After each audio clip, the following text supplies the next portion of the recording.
Good afternoon. Of course, we've taken care of some pertinent business for the day.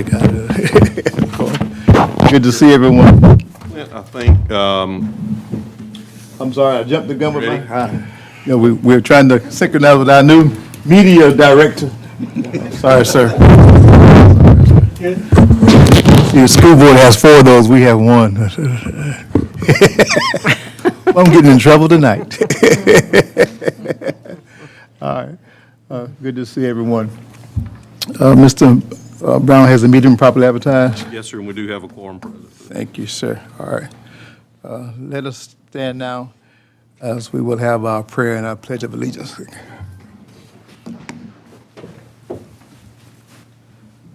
Father, we thank you for allowing us to come here today at this time, at this hour, at this place.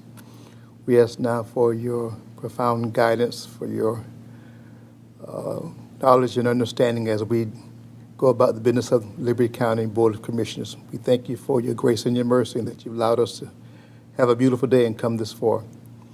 We pray for all those persons who are in need of whatever they're in need of, and we ask you just move by your mighty hand.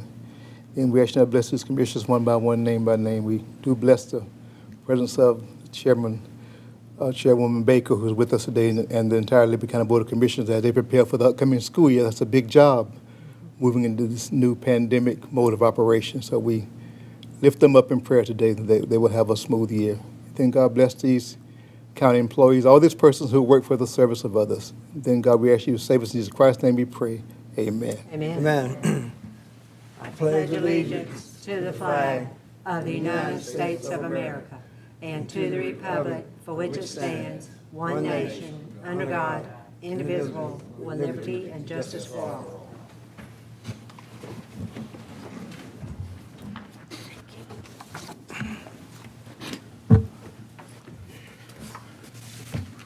All righty.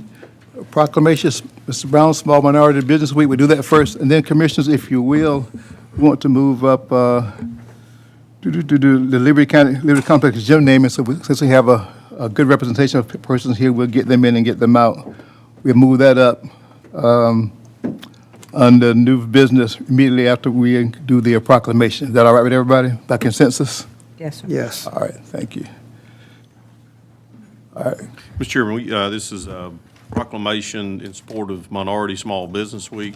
Mr. Brina Newby, the Chief Executive Officer of the Coastal Georgia Minority Chamber, asked that we consider that. Whereas celebrating the Minority Small Business Week initiative through a proclamation and marketing campaign aims to raise awareness of the value of minority-owned businesses in our community, and whereas many minority business owners share 2 common problems, a lack of support and decreasing visibility, and whereas historically many of Georgia's minority-owned businesses have been financially unable to withstand damage, to include those long established, and whereas the Liberty County Minority Small Business Week initiative is a 2-part project that begins with a proclamation and includes encouraging shopping in Hinesville's minority-owned business community during the week of Juneteenth. And whereas Coastal Georgia Minority Chamber has proclaimed June 13th through 21st, 2020, this proclamation will assist with engaging and supporting minority businesses on a better scale within the County of Liberty. Therefore, I, Donald L. Lovett, Chairman of the Liberty County Board of Commissioners, do hereby proclaim June 13th through 21st, 2020 as Small Minority Business Week in Liberty County, and urge all residents to acknowledge and celebrate the achievements made by our local small minority businesses.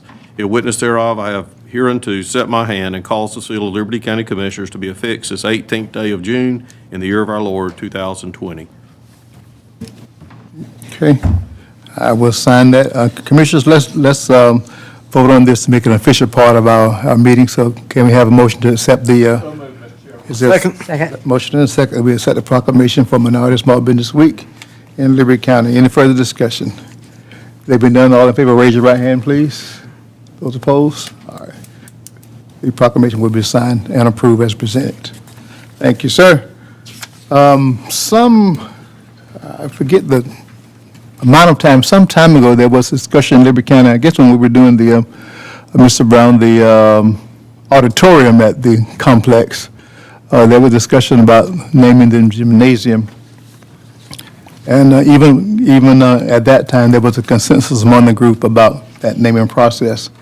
So we're here today to discuss that, and we're happy to have Commissioner Stevens from that district here, as well as some of the persons who were involved intricately with the late Mr. Sam Harris, and I think I saw his son, did I not? Both of them. Both of the sons here. Let me go on while I'm thinking about it, give a, for lack of a better word, shout out to your mother, late Miss Gladys Harris, who taught me back in school. And you. I know you learned something that time. So, I learned something from Sam. well, actually, he taught me too. He taught me biology. He taught me too. So we're going to allow Commissioner Stevens, you would do the opening, and then who's the spokesperson from the group? Mr. Baker, is that you? So, all right. If you will follow Commissioner Stevens, we'll appreciate that. Okay. First off, I want to say to the Board of Commissioners, thanks for keeping this issue in the forefront. And it kind of slipped aside the road, but then thanks to Mr. Baker, we got reminded, and I had a little conversation with him, and I said, it will go on the agenda. Here we are today, and Mr. Harris was a dear good friend of mine. We did a lot of things together. He was also one of my biology teachers. He didn't teach me how to play basketball, Gary. I see you looking. But anyway, as we travel up and down the road, we look at the old gym, and my thoughts, along with Mr. Baker, yes, the gym is not completed. We have invested in preserving what was there by putting on a, 300 and, Mr. Brown, what was the price of the roof? About $350,000. About $350,000 in the roof to preserve what's left. So we're at a point where we can't and we should not turn around. And we're also at a point we need to give this gym a name that's well-deserved in Liberty County, who has also did basketball, teaching, and everything else down at the old, real Liberty High School campus. The real Liberty High School campus. And that's just my thought, and I stand behind it, and I think this board stand behind it, and the families out there stand behind it. So, Mr. Baker, would you? Come to the podium, please, sir, and state your name for the matter of record. Good evening. My name is Henry C. Baker, Jr., and I'm the Vice President of the Combined Liberty County Committee. And I was asked to speak on behalf of Coach Harris. First of all, I want to thank all of you commissioners for the job that you do. And I want to thank you for letting me speak just a few minutes about my former coach, Mr. Harris. I'm here this evening to ask your consideration in naming the gym at Midway Complex in honor of Mr. Sam Harris. Mr. Harris was known for his infectious smile, always smiling. I've never seen him mad a day in his life. He had a big grin and wisdom. He taught at the old Liberty County High in Bradwell for a total of 35 years. Mr. Harris was a teacher, he was a coach, he was assistant principal at Bradwell. Mr. Harris was a dedicated educator. He lived in the Midway community, but he was also a Liberty County community leader. He served as a committed church member at the Midway Congregational Church. He was a board member with the Liberty County Hospital Authority for many years, and also the Liberty County Election Board, where he served as vice president. After retiring from the Liberty County school system, Mr. Harris served for 25 years as the hearing officer. Mr. Harris had many, many accomplishments, and I won't name all of them, but I'd like to mention just a few. Number one, in 1965, he won the first boys basketball state championship for the county, as you can see. But as I was preparing for this and talking to some of my friends, in '66, the second year, he took his team to the Final Four, and his team finished third in the state that year. Not only that, the next year, we went back to the Final Four again, and we finished fourth. And that's some of the things that I didn't even think about. Going to the Final Four in the state is really a remarkable feat, and he did that. He received several awards in recognition of officiating high school sports from the Hinesville Officials Association, where he served as vice president for 25 years. He was honored in 2012 by the state of Georgia Officials Association for 50 years of service, and he was inducted in 2004 to the first class of the Hall of Fame in Liberty County. He also served on that executive board, the executive directors board, for many years. Mr. Harris moved to Liberty County in 1963, and he served his community as an educator, a coach, community leader for over 50 years. He was indeed a man that demonstrated exemplary educational leadership and service to the community of Liberty County. He is most deserving of this honor. And again, I stand before you.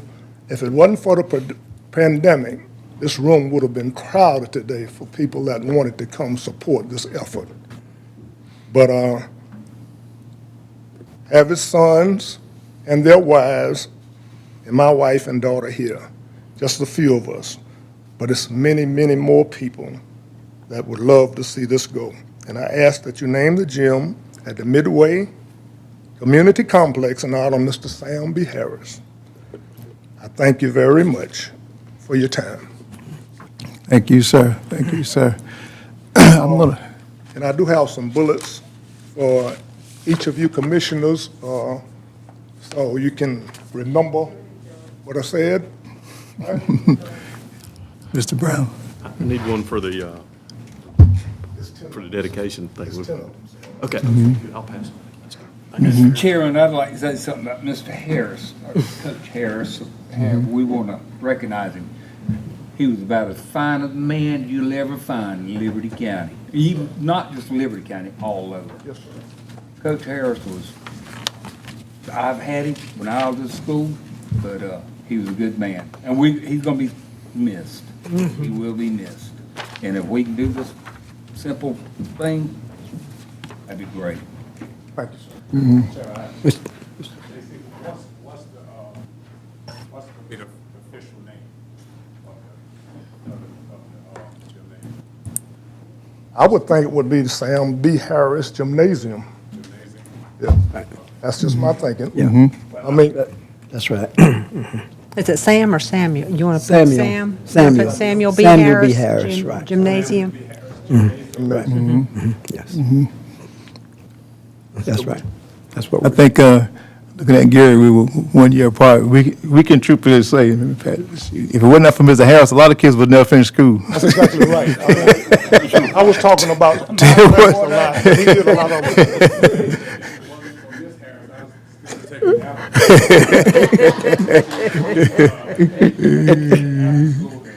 Beat the racers to get a D-. He saved a lot of kids' school careers. He did. Yes, sir. I just want to echo what Commissioner Bowen has said, and of course Commissioner Stevens. Mr. Harris was a good friend of mine when Liberty County High was closed and the books and all had to be moved to Bradwell. I took a little summer job helping move those books back into, and that's when I first ran into him. But of course he was assistant principal over there, and Miss Gladys Harris was my teacher. And then later on, when my oldest son Cody was out at Lewis Frazier, I guess Andre was his coach out there with Heath Crane. So, you know, I've known him a long time. I rabbit hunted with him, and then me and him and Samson Harris, Samson Alvin, we would always go down there and plant sweet potatoes together, and he'd be right out there in the middle of it. So That's right. That's right. He's a man that well deserving of this. Gary and I was talking about it the other day. And Miss Harris, you know, we don't want to forget somebody that behind him was her all the way. So, Amen. Yes, yes, good group of people. yes, absolutely. Just one other thing, back in 1970, the first year of forced integration, Mr. Harris, who was the head basketball coach at the Old Liberty. In the fall of '70, when it was forced integration at the railroad track, he came to Hinesville, took to Bradwell. Exactly. And he coached 2 years here, and then when it was consolidation, when it was just one school, he became principal. Right. And Darnell became the board coach. Right. Yeah, that's- Exactly. But, you know, when I said in '70 when he came, it was some pretty trying times. Yeah. At Bradwell. Right. And, but Mr. Harris, he did a lot for integration. I mean, he knew a lot of us that had went to Liberty. I only went there 1 year, but he did a good job of, Keeping the ship things out. steady. Yeah. Keeping the ship steady. Making things work. He did. Yes. You know, you think of basketball. Yeah, but there's so much other stuff. Yes. Mr. Baker, I did promise someone who shall remain nameless that I would mention this. Did get one call yesterday. You don't have to tell me who it is. You know who it is already? I already know. All right. I did say, they wanted to know, had there been any consideration for the gym at Liberty High School? And I said, everything I've heard has been the original Liberty County High School. So I said, but I will mention it. So you already aware, okay? All right. I probably received. And your recommendation is still the same? Yes, sir. Very much so. All right, well, I kept my word. Yes, sir. I kept my word. All right? Mr. Chair, sir, would you like to just give the sons the opportunity if they want to say anything? Just a few. Thank y'all so much. Thank you, Ms. Baker. We only need 2 minutes worth, guys. One of us. Hey, sir. I always like to follow protocol, so that's why I want. Thank you, sir. We appreciate that. You like your mama. Yeah, huh? You like your mama. Miss Protocol. I'm not a very smart man, but I do know how to use common sense. Gary and I kind of have been in conversation, about this event for several years. And I would just like to say on behalf of our family, thank you. You never really get to see the impact that a person has done until certain, as we say, trying times. And I've learned more about my father and more about so many other people that, he had daily dealings with. In talking with Dad, he was always a very humble man.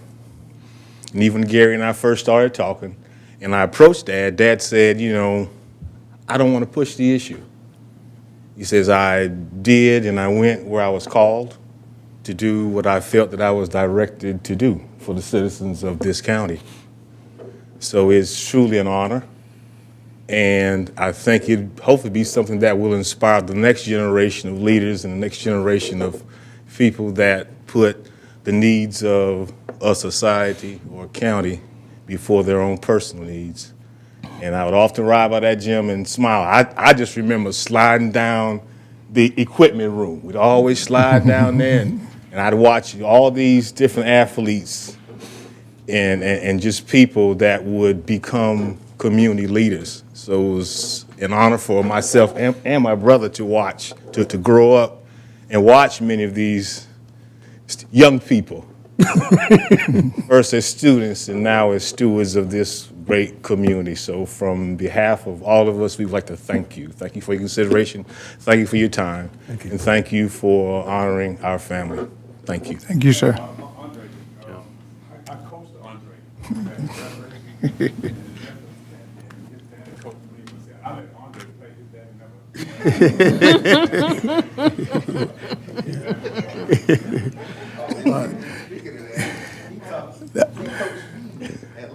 Andre? Yeah.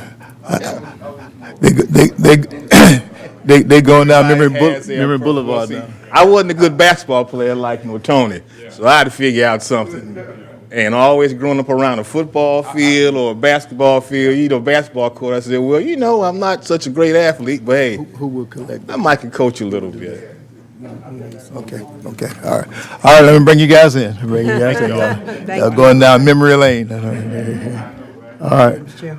Chair and Taylor, motion. Mr. Chair, before you make that motion, before we make this motion, I just want to say that to everyone out here, the gym is not completed. We want to make that clear.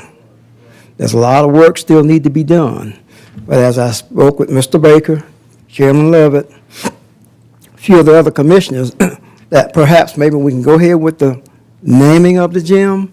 Maybe we might get some, God bless, contribution coming in to kind of speed the process up. So, Mr. Chairman, I'd like to say maybe Mr. Baker and myself, you, whoever, we can all work together to see what avenues we can open up to get some money coming in, because it's going to take money. So this is just the beginning. Ready for motion? Ready for motion? Chairman, The motion is to I make the- name yeah. it in Right. honor of Yes, that's what. Mr. Chair, I make a motion that we name the gym at the Liberty County Complex, Mr. Samuel B. Harris. second. Motion and second times two that we name the original Liberty County Highs Gym. The real Liberty. Samuel B. Harris Gymnasium. Any further discussion? All in favor, let me know by raising your right hand, please. Any opposers? It is done, and it will be done, sir. It will be done, sir.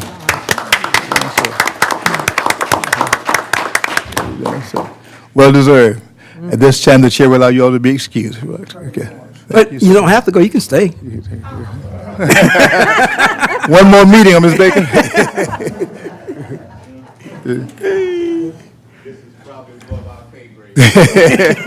Thank you all for coming. Good to see you all, Harris Boys.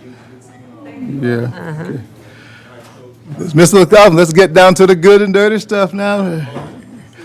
We had the feel good stuff now. I don't know how you follow something like that, you know, especially with a budget adoption. Yeah. I'm coming before you Do I today. need to go in public? No, this isn't the public hearing. This is just you adopting now what we had a public hearing on at The your last- regular yeah, meeting. yeah. So, no, there was no public hearing today. All right, sir. I'm just going to summarize for you quickly what we presented at your regular meeting, so that you can formally adopt it. And I do have 3 resolutions that I'll need to read for the record. But let me just kind of summarize for you and highlight what we already have looked at. Our current budget for fiscal year '20 is $32.6 million.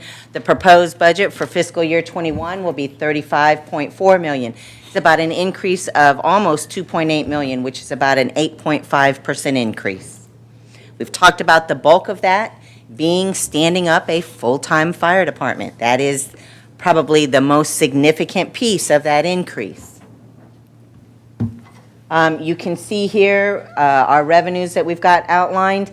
Most specifically, general property taxes, kind of budgeted to have an increase of 11%. We don't know if the digest will support that. I believe everybody has probably received their assessment notices, so I believe probably sometime in August, we'll be able to see the digest and start working those numbers to see if between the real growth and the reassessed growth, that digest will support this current budget at your current millage rate, because that's not something we can guarantee at this time.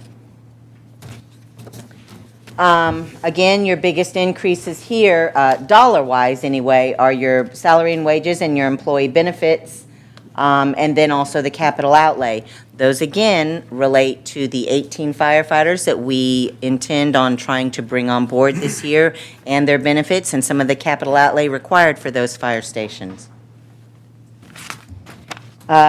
New personnel, total personnel and salary increase in benefits right now, $925,000. Of that, new personnel is $685,000, and then you do have the longevity in there of about $240,000. Capital equipment, $620,000. There is no COLA and there is no merit in this budget. And again, we'll continue to monitor the general fund revenues. When we get that digest, we'll look back and we'll see how those other large revenue line items like fines and forfeitures, local option sales tax, and some of those charges for services are tracking to see if we can tweak those at all. Again, we've got to look at the real growth and the reassessed growth that we hope is created in the digest. And then, again, this is our best recommendations at this time with the estimates that we have at this time. And once we get the digest and go through that millage rate process, you may need to revise your budget as you have in years past. Every year. Every year. And that's all I have. I do have a resolution to read for the general fund. If you would like, I can read it, and then you can have discussion and vote on it. If Please, ma'am. that's okay?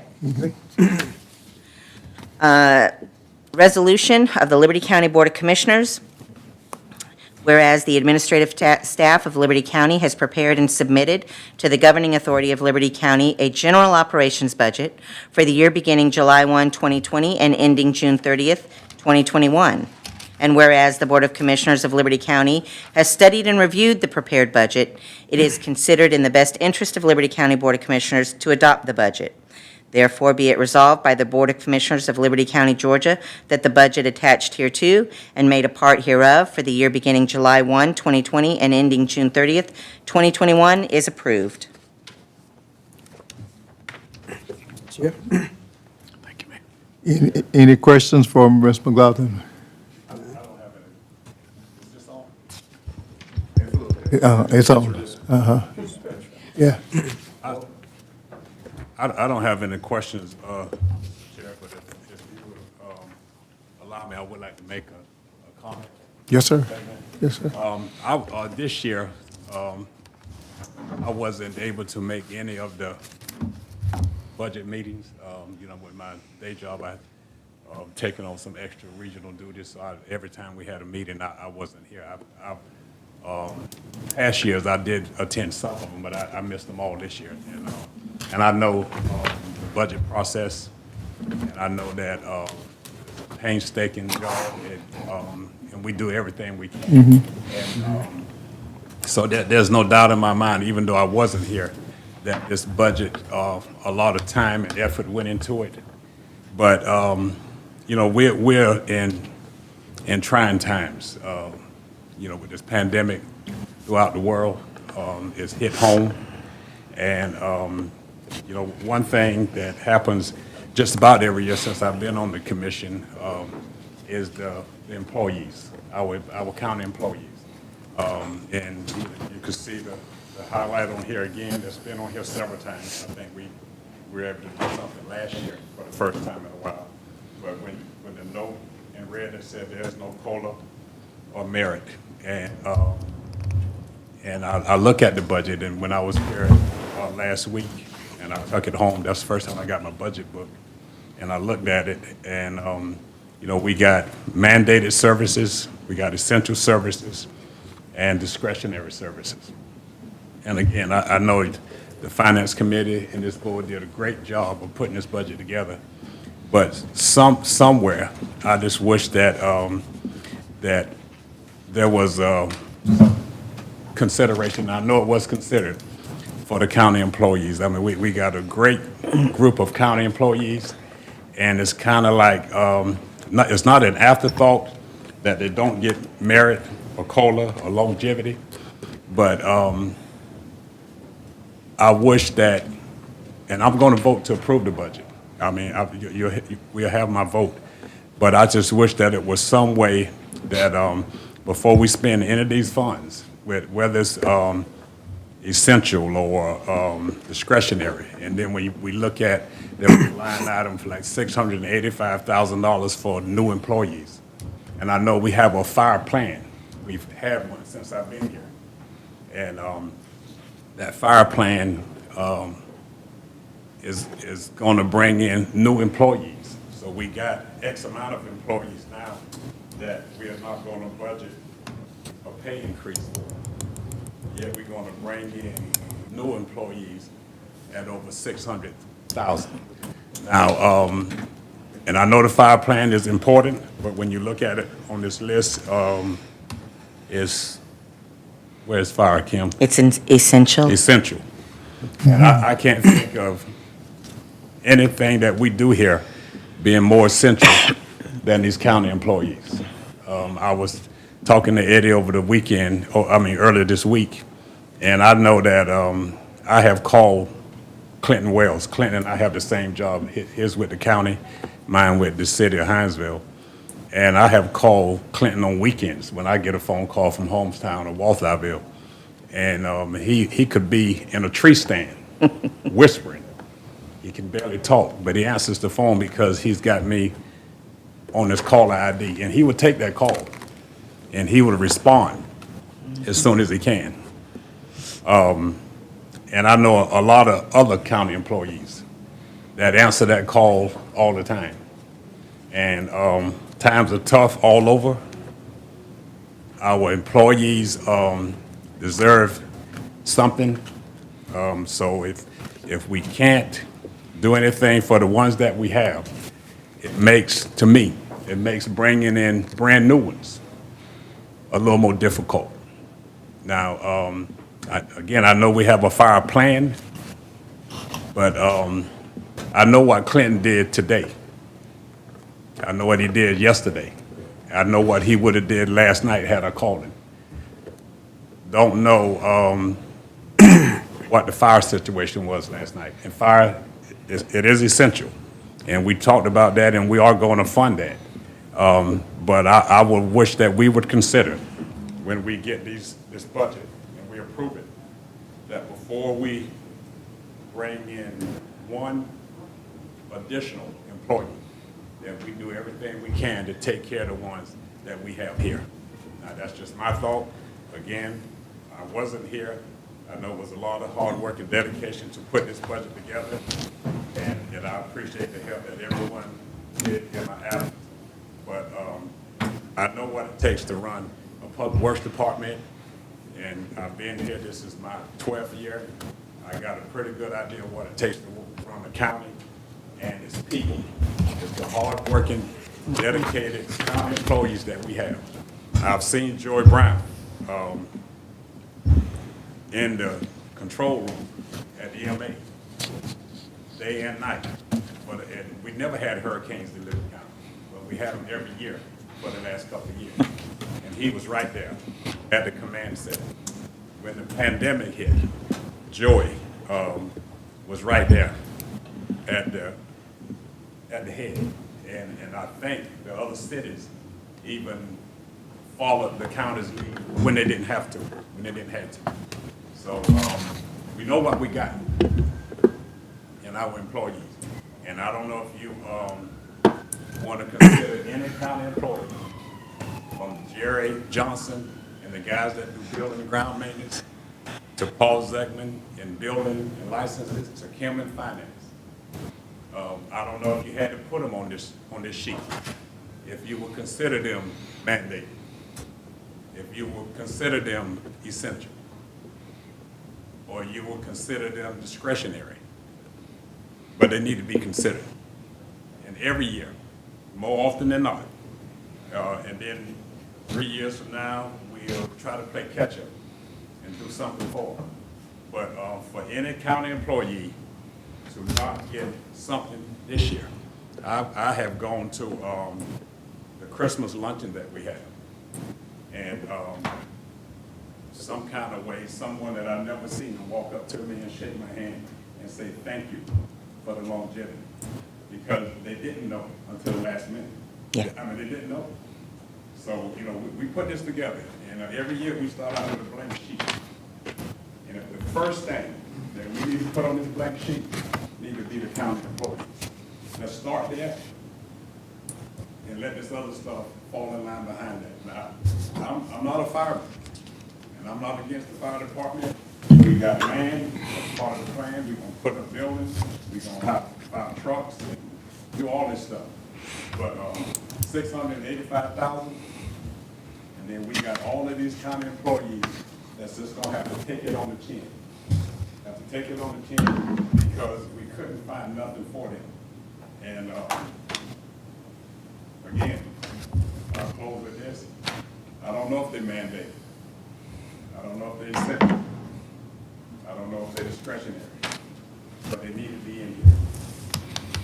And we can approve this, and I'll raise my hand first. I'll even make the motion. But I'll tell you this, before we spend any dime, nickel or penny, starting July 1st, we need to make sure that we got something for them. Thank you.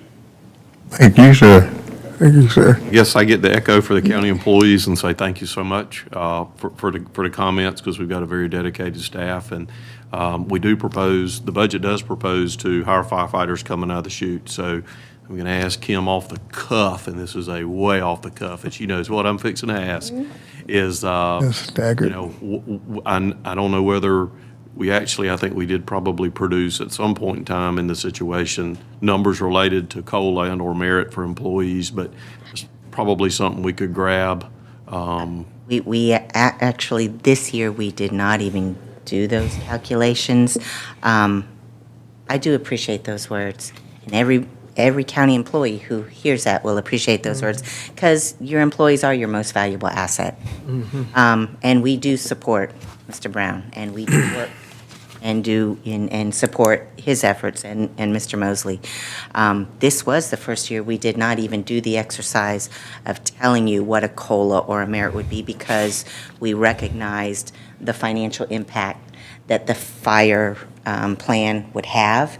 And we also recognized that a year ago, July 1, we did finally get something after 9 years of no merit. Now, we've had a couple of COLAs, but, and I think we talked about this at the public hearing, that it's disheartening sometimes when you're not able to differentiate a great worker from an average worker, because a COLA moves the scale. So a COLA rewards everybody no matter what, but a merit actually rewards that person who takes that call on a Saturday in a tree stand or sits at the EMA console through the hurricane. A merit does stuff like that. But again, I think we talked about this in the public hearing, where I think especially in times right now with the pandemic and with the budget and recognizing that revenues slowed. Now, they didn't slow as much as we thought they were, which was good news. That was good They news. did slow, and we're not sure what the next few months are going to be. And we cross our fingers that the digest will produce something that will support your budget. Nobody likes to increase the millage rate. Nobody wants that. But honestly, those words in and of themselves speak volumes. And so I think all of the county employees who could hear that would be very appreciative. I see Clint up there. And I know he works late all the Yes, he time. does. He and his crew, they can't even take vacation. They got comp time they can't even take. But yeah, I recognize that, and I hope next year, or maybe when we get the digest, if you want us to calculate what would that be beginning January 1. As you know, a lot of those elected official positions are going to receive increases by state legislator.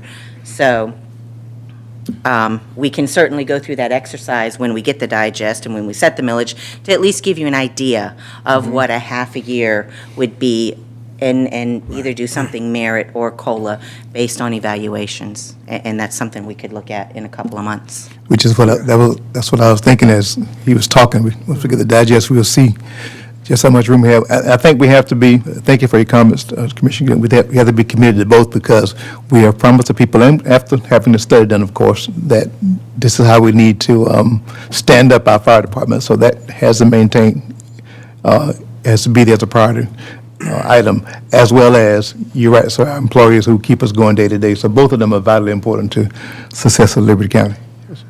Mr. Chair, Ms. Kim, Joey, thank you, Commissioner Gillett, for your input on that. But there's one thing I thought about when we were looking through the budget earlier, with the amount of firefighters that we are planning on bringing on board. We're not going to bring all of these firefighters on board one time. No, sir. No. They're going to be on a graduating scale. Like I say, we couldn't reach out and find 18 firefighters right now, no way. So maybe that's an avenue that we could go back and possibly explore. Will we get 10 firefighters by next year, or whatever the case may be, and just look at it, and that could be some of the money that's possible, that what we could do for the regular employees that's already employed. Well, I guess what I was trying to say was that before I bring in one, How many county, how many county employees we got? Let's count, let's do something for them. Yeah. They can reach over there and bring in, gradually bring in whatever you need, but, I mean, we're here now. Yeah. I mean, our county employees are here now, and we say, well, we're gonna meet them where they are. And we're gonna go over here, and we're gonna bring in $685,000 more. Commissioner Gillett, what, Mr. Chairman, I just had a question, and maybe you could get us those numbers, since we didn't do it during the budget hearings? We could get those numbers, and then when will you have the digest numbers? They're about I November, December? Well, no, I anticipate being able to get some numbers, hopefully by late August. Okay. I would assume, because we've already gotten our assessments. And of course, it'll depend on the appeal numbers as to when Ms. Roberts can actually release numbers to us. So after that 45 days, and the appeals process is over, and they have the appeals down to a certain percentage, I think then they can release numbers to us. So I would hope that it would be sometime in August, even maybe Okay. early September, so that we can start looking at that. Well, that's something, and I appreciate his words and his comments, and for all our employees, they do a great job, and there are a lot of them out there, but that go far and beyond, the 40-hour week, and I so do appreciate that. But on the other hand, when you go back to the merit, it seems, and I know we brought them up to scale, in July, last year? So we brought everybody up to scale now. So we need to keep it going and not lag off forever how many years. Right. That we have to go back and make that up. So if we could look at that and bring them up. But it seems to me, and I don't understand it all, Commissioners, but I try, but the merit, to me, seems complicated than just giving a COLA. And I don't want it to be that way, because I think we need to give the merit. You can, But it moves it up the scale, But so what it you- gets confusing. and y'all could Mr. figure Brown that- and I have talked about this. We have actually talked about this. On a good year, and it won't be this year, because we've had some payments that were unbudgeted, like the pension true-up, but on a good year, if there's some money left in the budget, we have talked about distributing that money based on evaluations, because if you did the evaluations and you set it up on a scale, you can get rated between a 1 and a 5, and if you did those and you came together and you had the numbers in each of those buckets, you could calculate algebraically what each of those buckets would represent if you had the total amount of money that you could disperse. And I know we even and I don't mean to cut you off, but I know I thought we looked at a different way other than a scale, but then somebody did a study or analysis and said the scale's the best way. But if you give the guy you can call on the weekend and he answers his phone, well, you may have 5 others that don't answer their phone. So what are you going to do with him? You're going to give them all a merit? That's what you're talking about, is Yes. to give the merit to the people who score higher on that evaluation. This is what happens with a COLA. When you do a COLA, you do it. And we've given- Next year, you do a COLA. Everybody gets a COLA. The next year, you do nothing. And the year after that, you give everybody a COLA. The next year, you do nothing. And that's kind of what we were doing. Right. And so after like 8 years, you would have deputies, you would have 911 workers, you would have truck drivers who have been here for 7 and 8 years, and then a new truck driver or a new 911 comes on, and they make the same exact amount. Matter of fact, they train that person that's now coming on. And that's the hard pill to Right. swallow for a lot of people. Exactly. I'm not against a COLA, and I know a merit takes a little longer, and it requires a true evaluation Right. of that employee and their work, and it requires specific goals to be met, but it does at least separate that average worker from that worker who is more deserving.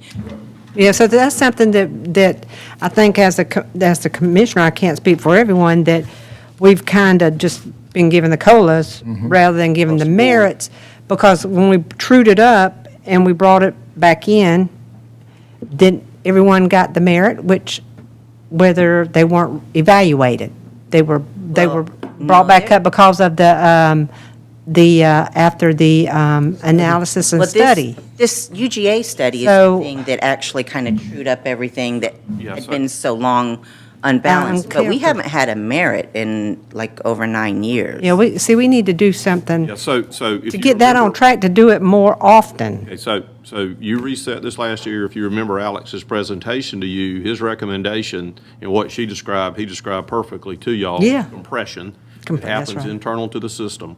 And it is because you don't space out those spots through COLAs, through merit, to make that happen. So what you should do is you should look at the consumer price index, you should take a look at what the inflation rate has been and look at your budget, and you should basically try to budget a little for both. You should try to budget merit based on money availability, and you should base your cost of living to keep your scale, your starting position, Yeah. proper with the outside environment. Absolutely. And what it costs to actually live. So it's a two-component factor.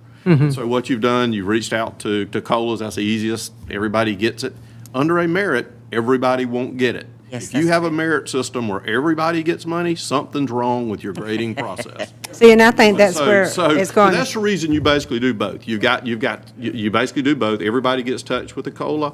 Some are going to get touched with the merit. Well, I think the COLA, I think they should get both. This is just my thought. I think they should get both because if a person has been here 365 days and he didn't leave after voluntarily or involuntarily, 90 days ago, he's still here. So he's at the finish line, so he should get that.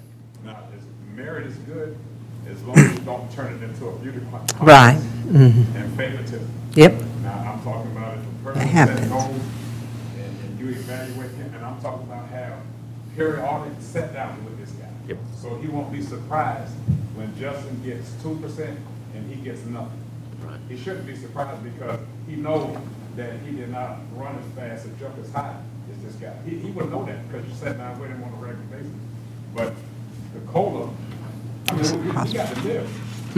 Exactly. It's tough out there. And I'm telling you, it's just hard for me to even think about, another year of nothing for all those people that's wearing masks to work. Wearing masks to work. You're, Hadn't missed a day. the pandemic, and it was on news the other night, and I just looked at it again for the southeast region, but the consumer price index for goods and services, groceries, if you will, has grown from somewhere between 3.7 to 3.9% over the last quarter, just due to the pandemic. So it is more right now. I will say one thing about the budget process. It's very easy to calculate a COLA. It's real easy. It's a straight, you know what everybody is, you move the scale, and you have a number. The thing you can do with merit is you can give yourself a dollar amount. You can say, okay, well, we know COLA for 455 employees, whatever it is going to cost us $200,000. And then you can say, you know what?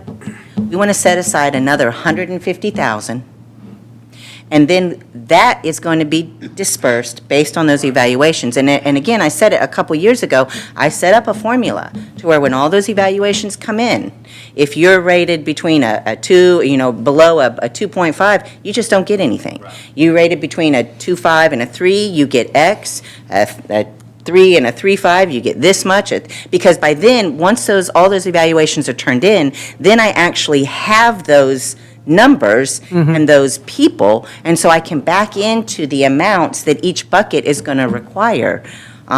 So it's a formula that you can do once you do the evaluations and they all come in. Okay. So that's how you would do it. You would budget the COLA based on the CPI, whether it's 1%, 1.5%, and then you say, okay, we're just going to set aside a dollar amount, and then based on how the evaluations turn out, that's what you give. Mr. Smith, Mr. Chairman, I appreciate you entertaining me. We working for 35 million. All I'm saying again is don't spend a penny until we do something for our employees. Let me make a comment too. We did phase in, the budget that you see here for the new personnel is a phased-in number. It does not include a whole year number, so that will increase. So we did note that, Commissioner Stevens, and go back and make that adjustment in there. Yeah. Okay. So next year, you're going to have those 18 budgeted, well, however many it turns out to be. Now, we hope that the goal is to hire 18 by the end of the year.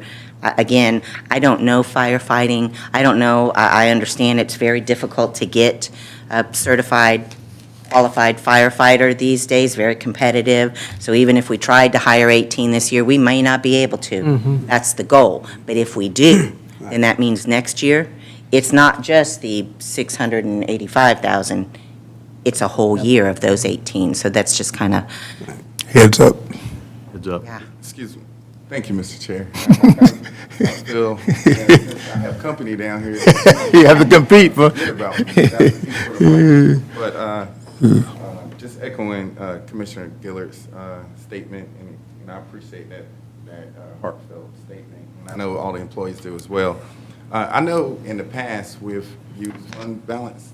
That's part of the, Or capital items, one-time expenses. Your fund balance policy says you can use fund balance for one-time expenses, like a capital item, or like a one-time contribution that you might have to make to the pension fund to get us up to the state funding requirement, that sort of thing. But it's not supposed to be used for a recurring expense. Okay. I was just trying to get clarification. Then also, I know with this federal bailout, I know some money was supposed to be trickled down to the counties. Hasn't made it. Oh, I know it hasn't Okay. made it. I was just saying, will it make it, huh? Did you apply? I haven't heard that. They're supposed to give the counties. So how do you? No, I'm not, they didn't I get any don't federal think the stimulus county- money. What we've done is, They got it, but they sound like they got it. so there's been discussion about another round of money that would be distributed to help local governments. There's been, in fact, I think Buddy Carter was on the phone. We talked about this with him when he was on there. Some support it at the federal level, some don't, because it provides a bailout to states that haven't taken care of some of their pension needs. And so not all legislators at the federal level are for it, but it hasn't been funded yet. If it gets funded, then it'll be distributed to the states. The states will decide how to distribute that to local government. We have been sending reports related to COVID to the state regularly in case that money is distributed, and then it gives our governor the indication statewide of what governments are being affected. Okay. But again, I know this has been a long discussion about this, but I'm totally in support of the statement that Commissioner Gillard said. I mean, I've been here for 8 years, and it seems like every budget we talk about our employees, like, and you know, we do have great employees, and luckily we're blessed that a lot of them have left because of, you know, retention. You know, so whatever we can do to try to support them would be greatly appreciated. So a couple. 35 million. Yeah, all right. So here's a couple of options, I guess, for you tonight, because you do need to approve the budget tonight in some form or fashion. I guess your options are to approve it as is, look at the digest when it comes out to see what you want to do for employees. That gives us time to calculate that. Or you could go ahead and tonight adopt the budget with at least a COLA amount in there. We would not, you know, you could say whatever that percentage wants to be, it would be approved in the budget. We'd supplement the line item before the document goes out. We could do that. It's difficult at this point to know what the merit amount would be until after any kind of potential merit would be, but Well, you know, and there was discussion too, and I want to say we discussed it with the personnel attorney about at the end of the year, because we have had, before these last 2 years, we really did have some good years where we contributed to fund balance. You know, at the end of the year, we had leftover money that we did not utilize, and so that built up our fund balance. And so we had talked to Mr. Doerr, that's our personnel attorney, about, you know, a one-time payment at the end of the year based on those amounts left. And he said that would be okay as long as it was based on an evaluation, and everybody had an evaluation. And- So yeah, again, and let me- you know your cap then, and that one-time payment does not go into your next year's budget. But it does give that employee who did work very hard that year a little something extra. Here's what you got to decide, he also said, was that you got to make that decision ahead of time, a year ahead of time, to give that employee the upfront knowledge that you are going to be working towards a potential cost increase. Here is what it's going to be based on, here are your goals, here's your objectives. So you couldn't just come in December or January and say, we got some extra money, let's go ahead and give it out based on last year's merits. So you're going to have to make that decision up front that you want to do that.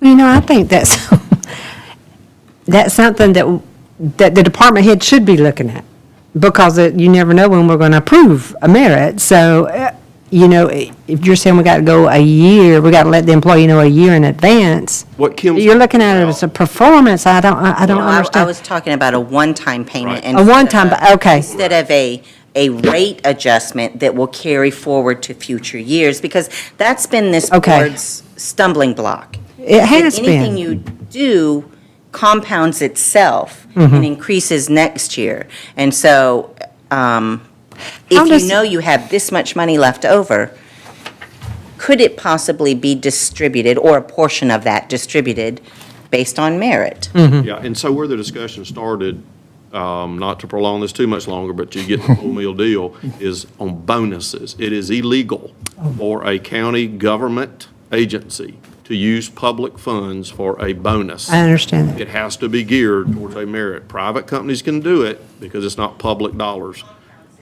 Government Well- units cannot. Well, I think we need to do all we can to, and I think we all agree here, do all we can to give these employees a merit. Maybe every year, or give them some type of a merit and the COLA along with it. And that's something that we need to look at now. So if you want me, if you're ready for a motion, I'm I'll ready. make a motion that we approve the budget as presented along with an employee COLA. And you bring us back the numbers. Or whatever. We need to kind of decide on that tonight then. I mean, I guess that's why we You should could, talk about you it could, earlier. you could, But you don't have the numbers for a COLA. Was it 250? No, ma'am, I sure don't. And you would have to determine then, would the COLA start July 1, or would it start January? No, That would be July something you would 1. have to determine. I think it should start July 1, because we've always put it off to January. Now, you could, I mean, I tell you what you could do, and you won't have the number, but you'll have it in the motion for the budget, is you could make a motion to adopt the budget subject to an amendment of a 2% or whatever that percentage is, COLA. Well, do we that. said it was 3.9, but I know we've normally fluctuated when given the COLA 1, and I don't think we ever give anything above 2.5. We have not. I may be wrong. No, we've But I've been not- on the not for finance committee COLA, about no. it the whole time I've Yeah. been on the Right. board. A COLA, we've never given a COLA more than 2.5. Well, I think we should be able to come up with 2.5. That would be my motion, Mr. Well, we just Chairman. have to be men and women enough to, when the time comes, we're going to have to make You'll- sure that the we can millage find the supports money. it. Yes, sir. That's the thing, it's going to take your vote when millage time comes to adopt the millage.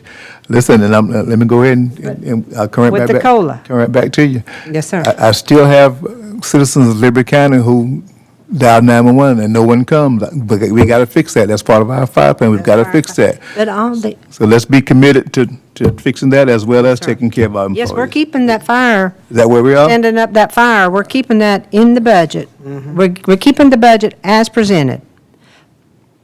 And we're going to amend the budget to include a 2.5% COLA to our employees, starting July 1st, 2020. Starting. That would be my motion. How about starting the first full payroll in July? Because July 1st is in the middle of a payroll, and part of that payroll has to be accrued back to June. So if we could say the 2.5. Percent will COLA, start the second. Starting with the first full payroll in July. Yes, sir, that would be my motion, Mr. Chairman. There's a second, motion and a second, as stated. And get your numbers. Yeah, I know this is probably the first year you hadn't did it, we snuck up on Well, it. I just. But and we're gonna there was keep our no employees indication we were rolling. gonna go down that road, so Yeah. I didn't go Just through that exercise. Hang with us, we're gonna get through this, like they keep saying, okay? We're gonna work through it. Yes, sir, Mr. Chairman, that was a motion. I got a second. Yes, you Mr. do. Frazier. All in favor of the motion presented, raise your right hand, please. All right, thank Thank you. you. Thank you. Thank you. Thank you for your Isn't comment. that amazing what you can sell on a tailgate of a truck? Under an oak tree. Y'all done figured it out. No more tailgating, yeah.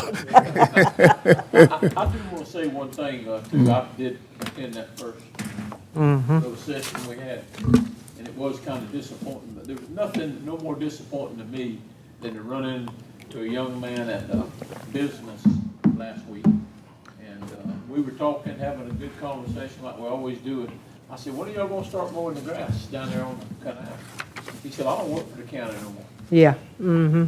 And I was shocked. Yep. I don't know, I might have told Joey a little bit about it, but, you know, this fella, he said, you know, I just couldn't stay there because, you know, it was, I could make more money somewhere else. He said, Yep. not that I'm against any of the commissioners or against the law enforcement making more money or bringing on the firefighters. He said, I just felt like it was time for me to move on because I just didn't think I was, you know.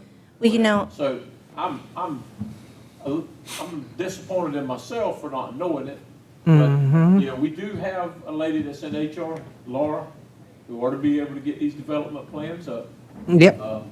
I understand you're the person that, let's put, if she gives you the numbers, but the employees that's working, that are department heads, should have these development plans out there. Nobody gets the same. There may be somebody get the same amount of money, but I mean, as far as the ranking goes, it used to be the same way that we rated our administrators. So if that's not being done, that needs to be the next thing started.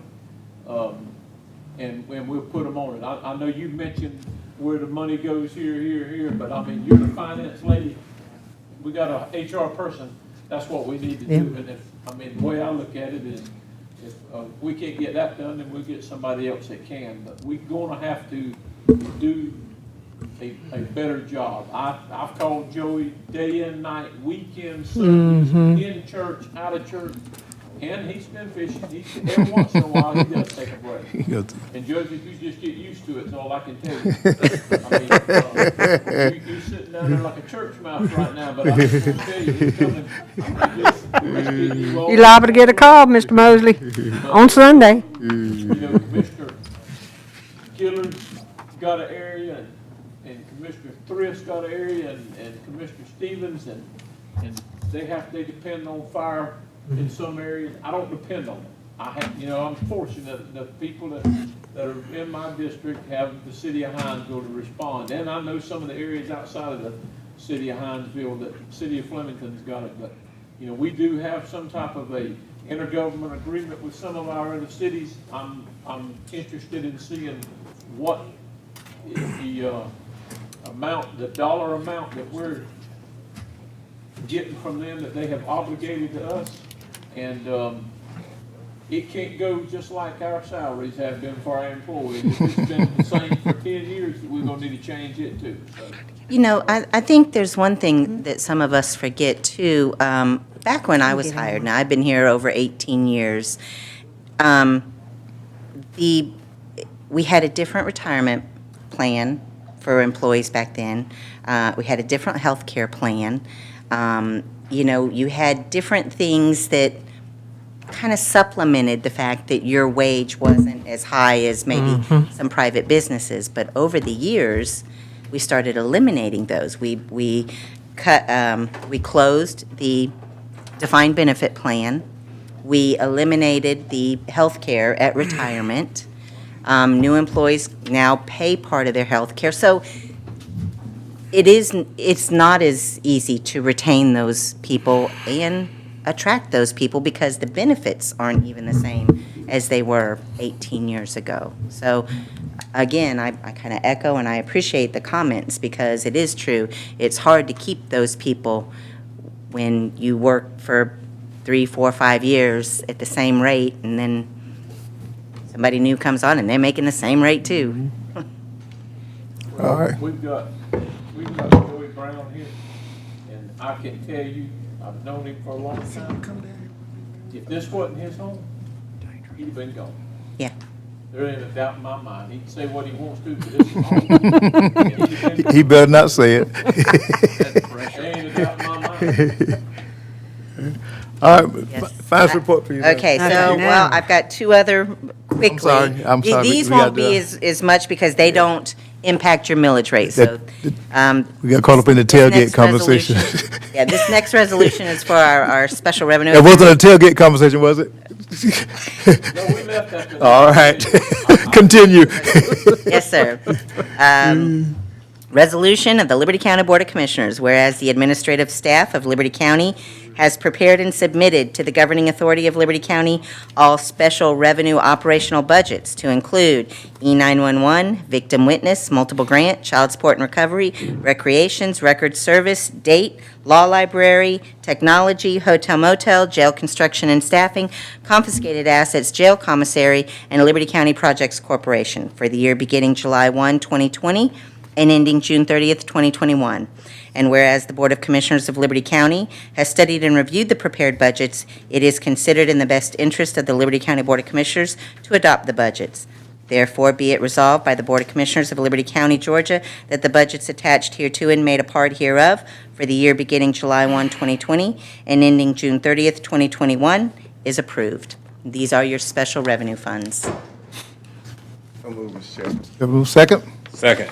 Second, any further discussion? All in favor, raise your right hand, please. It is done, young lady. One more. These are your capital Yes. funds.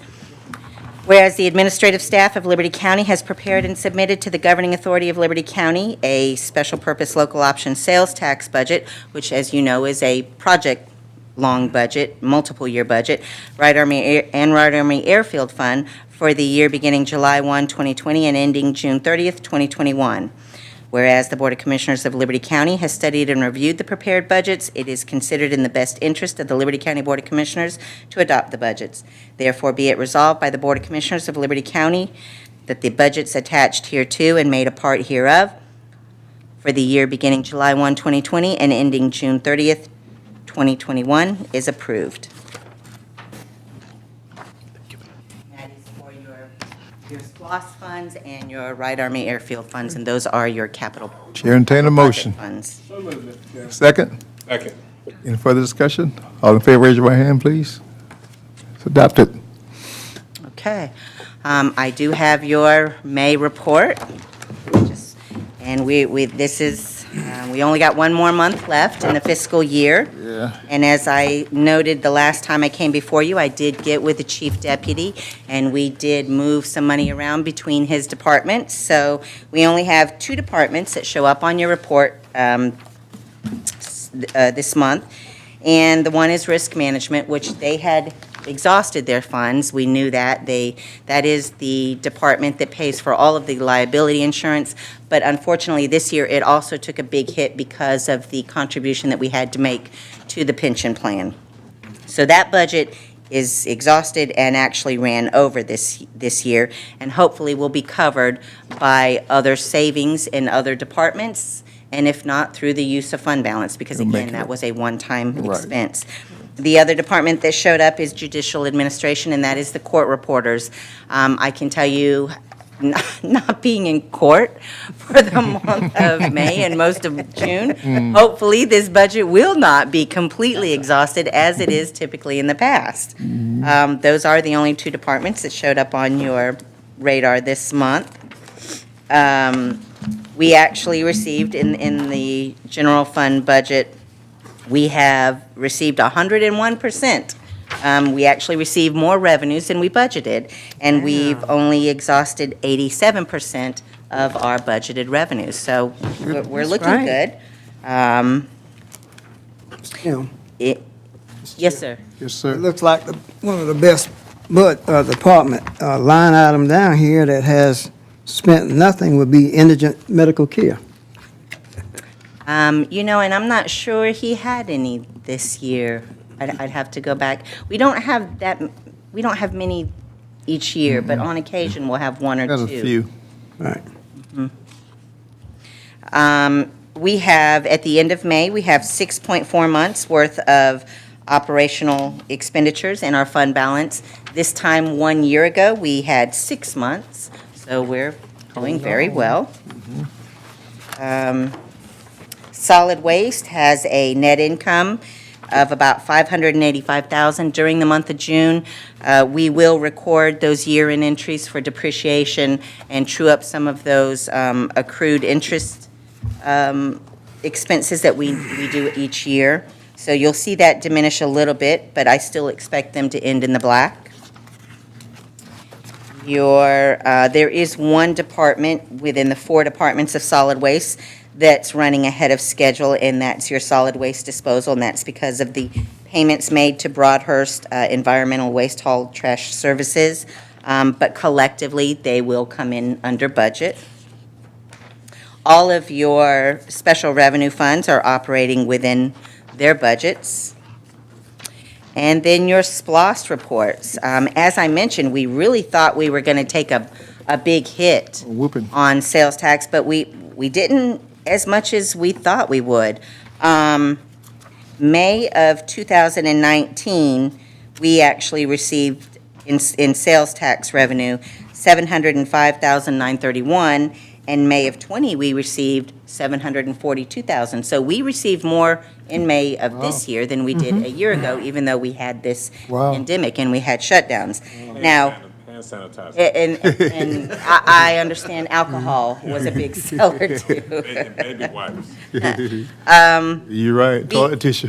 The May of 20 actually started our next little bump of increase in the budget. Each year, beginning in May, we increase our budgeted amount that we expect, so that by the end of the sales tax year, we'll get to the total budget of the 54 million. So we were only $12,000, well, almost $13,000 off, which Excellent. is Excellent. is really good. And for the entire program, we're only about $136,000 off, which is Yeah. really very well. good. And it just shows that all of the work that's been done on recruiting those businesses and getting those places here has really generated. It's really paid It's- off. And if you think to yourself, if everything would have just Yeah. remained Yeah. open, like we really would have surpassed that, and we wouldn't have had any kind of shortfall for the total program. Yeah. That's all I have for my, What year, Mr. Brown, are we in, Has something. what year are we in with this, laws? This we're is in the third year? Are we in the third year now? Third year of a 6-year, It's a 6-year program. so we're halfway, okay. We'll catch up. Mr. Chairman, I had one question. So we believe the T-Splost passed in Liberty County? It did. Now, when will that start? So we should probably, if everything goes well, it will start, it will go into effect October 1st, and we should receive our first check, our first disbursement, November 30th. We always receive our check for that, for a particular month, at the last day of the following month. So whatever they collect in October, we would receive November 30th. So October 1st, sales tax goes to go- 8%? Yes, ma'am. Okay. Okay, October 1st, okay. I remember, hopefully those businesses are calculating. Hopefully, and actually, I We need to talked to be- somebody today about that. We had this same issue when sales tax passed, Right. because there's not really anything that's put out. The Department of Revenue, they update their website quarterly. So unless you're actually plugged into that, or you have somebody in your business that watches that or is familiar with that, you're not going to know to change your tax rate at a certain rate. You're going to be one of those businesses that goes in and files your taxes and all of a sudden says, whoa, what do you mean it's, I didn't collect enough? Now, we know the businesses that are in the unincorporated area, but it would take all cities to notify those businesses of this change because they get their business license from those municipalities. Well, something that we can alert our citizens to be looking at their sales receipt. Obviously, they may And- not. And T-Splost is a little different than Splost because certain items are not, like fuel is not going to increase to 8%. So Okay. there's a couple of things that don't get included, but, Okay. What are we at, or Joey, on the Justice Center? We should be. where are we at? Uh, As far as Payments. Should be balances. about, Payment, so we've expensed so far in this program a little over 4 million towards the debt. And this tax is, how long we? We've got it, we have just finished 3 full years. We're going into our 4th year. And we actually budgeted to put 9.5 towards that debt. total. And we knew sales tax 7, when it comes around, we will have to put that again. What is the final year on paying off the Justice Center? That's what, I don't know. I'd have to go look at the amortization schedule. I don't know off the top of my head. we do know, and as she mentioned, we knew we were going to have to rebudget in Splash 7 for that. They would be paid off in 7. I remember us looking to see if the balance could be retired in one more. I believe it was actually this full one and And a little bit of next one. right, yeah, Yeah, I think that's what, based on the numbers you ran. They're being paid back by bonds. That's actually what we're doing, is paying on the bonds. But since it was built, we made one change on that. We did make one change. I think we refinanced one time on One time. the bonds. Yeah. We do. So, just quick question. So, Kim, thank you. Yes, sir. Hey, and I know we already know about, it's gonna have to go on this, SPOS 7 and whatnot. Do we have some type of calculation of how much? it's gonna I can get that for you. Matter of fact, I can look at the amortization schedule. And again, what, I will tell you what Mr. Brown has done. He's in close contact with those bond folks, and anytime the interest rate drops to a good savings point, Right. and those bonds are callable, we'll call them and reissue to save thousands and thousands of Yeah, dollars, right. even, So I don't remember, I want to say we had owed something like 14 to 16 million more, and we put 9.5 in here, so it seemed like we owed another, but I don't have that exact number. I can definitely email you guys the amortization schedule so you can see it. Well, if SPOS 7 comes around, hopefully the Family Entertainment Center might have a shot. If not before. Yeah. Yeah, it's been that long. All right. Thank you. That's it. Thank you. Used to be a house, but Trent.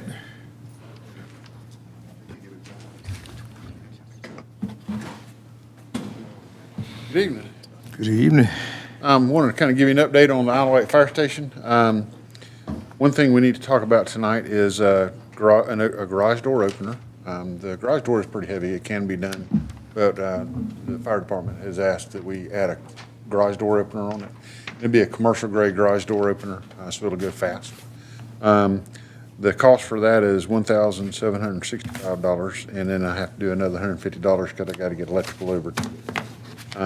But we have $8,269 in our contingency fund that we have not used yet. So what I'm suggesting we do is use our contingency funds to pay for the garage door opener. Now, before we go and vote on that or decide on that, what I'd like to be able to do is kind of tell you where we are with everything. The septic system is going in now. We've been delayed a couple of weeks waiting on the septic system. Once it's in, actually the septic tank should be in by in the morning. The plumber can come in and set his fixtures, so that way the bathroom can be finished. The electrician is supposed to come tomorrow. He's got 3 outside lights he's got to put on. And then, so we'll have it lighted. The power is on. I have Clinton, or actually Chris from the road department is going out there tomorrow to add some dirt around the building and do a little bit of grading. And there's a little washout on the driveway that this is going to fix. I have the concrete guy coming to pave the handicap parking spot and a couple of pieces of concrete next Thursday and Friday. So by the time all that's said and done, we should be ready to turn over the keys to the building within a couple of weeks. Mr. Brown and I were saying 30 days just in case something happens. But we should be done, and I actually anticipated being done already, but there was a problem taking delivery of the drain field line, the little plastic that we use. They were having trouble getting it in. So it's been the oddest things that we have found that have been lacking in the supply chain to make things work. So, but that's in now and that's getting installed. So I just kind of wanted to give you a heads up on that. But if we could have action, that way I can go ahead and get that garage door ordered, and I could go ahead and get it installed and have the power run to it. Motion for that? Need a motion, yes. Yes, sir. How about with the other station? With the garage door? Oh, yeah, he's different. He's got different You gonna doors. do it on both of Yeah, them? he's got different doors. Okay. Different kind of building, different doors, different whole different scenario. Yeah, because this one just started off, we were trying just to build a shell. Yeah. And now we got a bathroom in it, and it kind of keeps growing. Need a potty. I think that's one of those, is that discretionary or is that essential? Mandate. All right.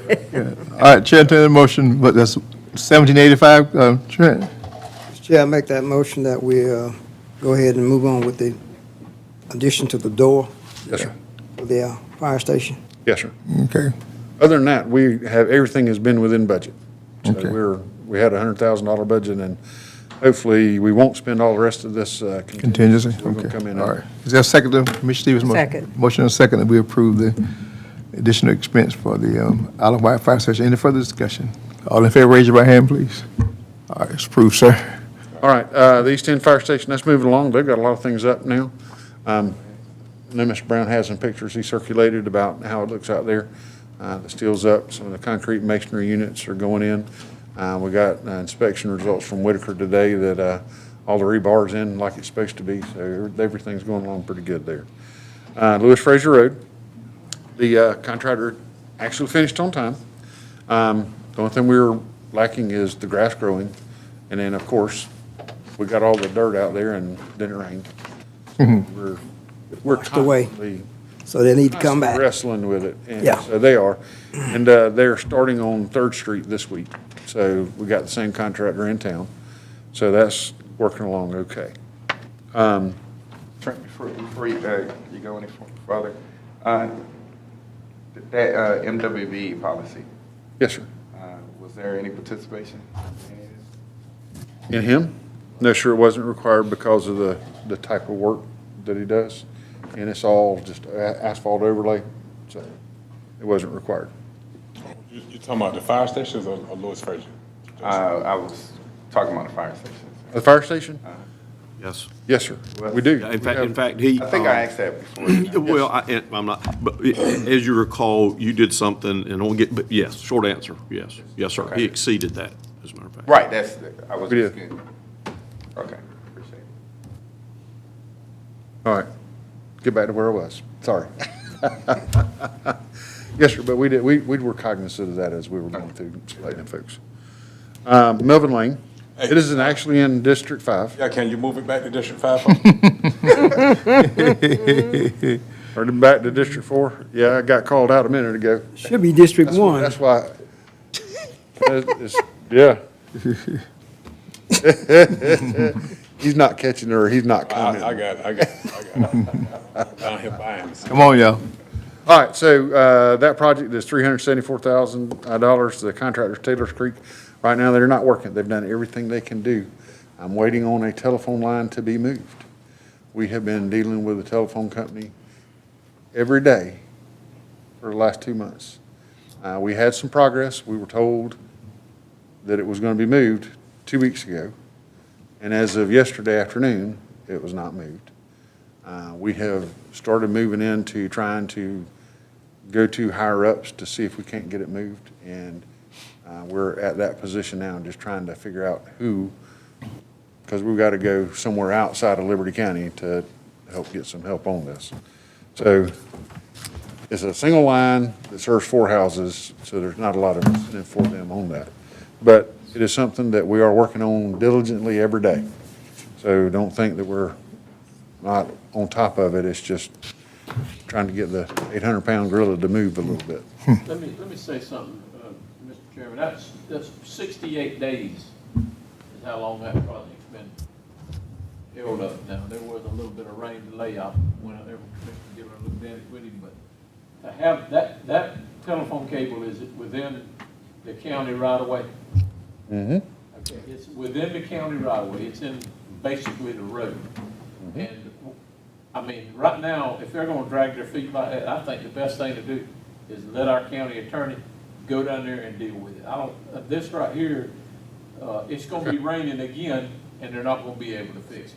But he could have already had that road, I mean, it's gotta be grubbed out because of everything underneath it, but 68 days, Trent, I mean, I don't, It's absurd. well, I mean, we really don't even need to hear that it's absurd. We really need to say, after a certain period of time, let's get it moving on. I mean, these things dragging out here for months at a time. This group of people, they gotta work. I mean, you got a project out here right now that, well, I'm sure that it's 374 is gonna cover it, but for them folks to be sitting out there and even the public to have to deal with it, I mean, it's a reflection on us. It ain't a reflection on the phone company. Understand? Let's do whatever. Let's get Kelly, the chairman, authorize it. Let's get it moved out of the way, or have the contractor that's there put in conduit for them, and we'll bill CenturyLink. But this is ridiculous here. I don't disagree. I mean, that, in normal day and time, that won't happen, so. That right of way was deeded and recorded ahead of time, so it's in the courthouse and everything's fine. That's right. Yeah, we should Everything's be able deeded to- and recorded. Should be able to give them notice that they have X amount of days to move that.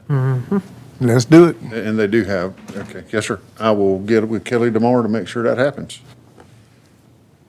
Okay, anything else? Would you let us know the outcome of it? Oh, yes, sir. Then you can put that in District 6 if you want. I think you go down there more than I do. Yeoman's Road?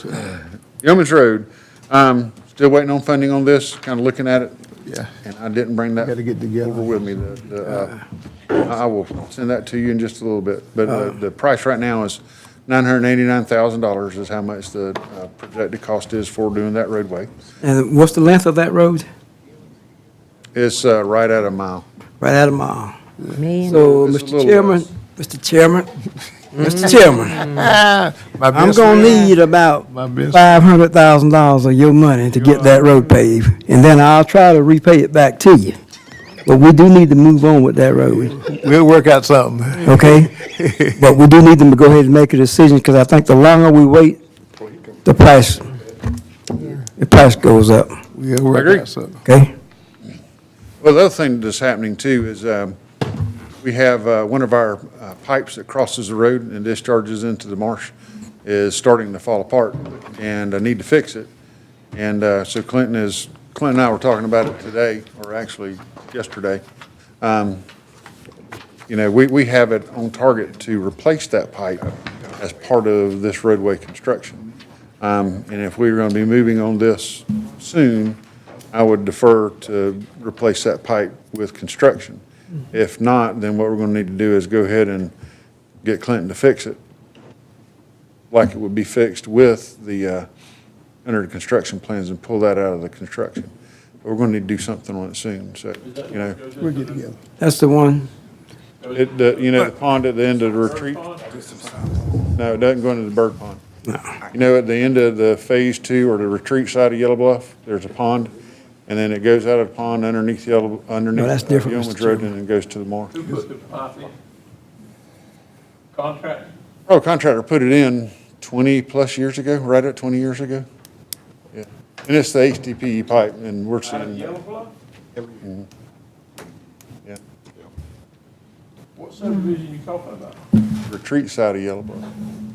Not the side on the marsh where the marina is, but the other side of the, Where the Yeah. Bodominiums were supposed to be? No, Who developed that? across the road from the well, one that it Allen was had done- something the to do with. original developer was, I think Greenfield, and It's been 20 years. so it may be 15, but it's been a while. Well, It's been a while. Who was their engineer? Paul Simon. So, but it was put in. I think Krebs was the contractor to put it in. But it's there, and it's kind of starting to fail, and now it's time to do something about it. What kind of pipe is this, Trent? HDPE pipe. Isn't that the pipe, isn't that the same pipe we having problem with on that other issue out there, the one I called you about the other day? Maybe we need to look at discontinue using that kind of pipe. We've really slowed what we're doing with that kind of pipe. As a matter of fact, we don't use the black HDPE pipe. A lot of people call it ADS pipe. We don't use it very much anymore. They have a different HDPE pipe. It's gray. It's more of the strength of the concrete pipe, and it's not failing. Like we had put, the road department back in 97-ish, put in a whole bunch of pipe down Hines Road, and it failed in at least 7 locations. And we didn't know it was failed until RTS Home started the development out there, and got to looking at it, and it was several places you walked along, and all of a sudden there's a depression. And you dig up to see what was wrong, and the pipe had failed. And it just, the earlier versions of that HDPE pipe just are not lasting as long, and the strength is not there. So we have discontinued the use of that type. We're going with a different HDPE that's much stronger, the gray. Yeah, it's pretty strong. So, yes, sir, no, we're aware of that, and we are trying to make that change. Okay. Moving on, we got the NPDS report turned in. We did get some comments that we need to respond back to you by the 15th, and we'll get those taken care of. Had a real brief conversation with Durant Standard yesterday. We're trying to get together to get a date set up to talk a little bit more about Interstate Paper Road. Now that we kind of know what the outcome of T-Splost is, we can start looking a little bit more at our funding capabilities and what we can and can't do as far as fixing Interstate Paper Road. 3rd Street, Sykes Brothers is contractor on that job. They moved their equipment out there this week, and they're getting started on it and getting ready to move forward with that one. I would like to be on the regular monthly agenda where we are going between some houses. Where we're discharging is further downstream.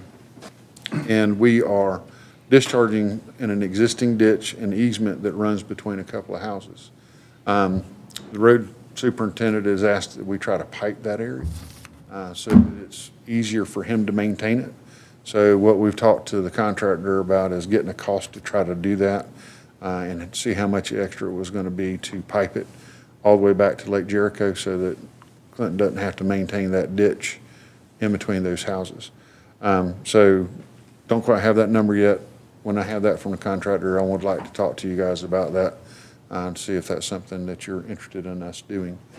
So that's what I'd like to be on the agenda, the regular meeting agenda to talk about. Okay. Moving down on to Islands Highway, we got all of our letters.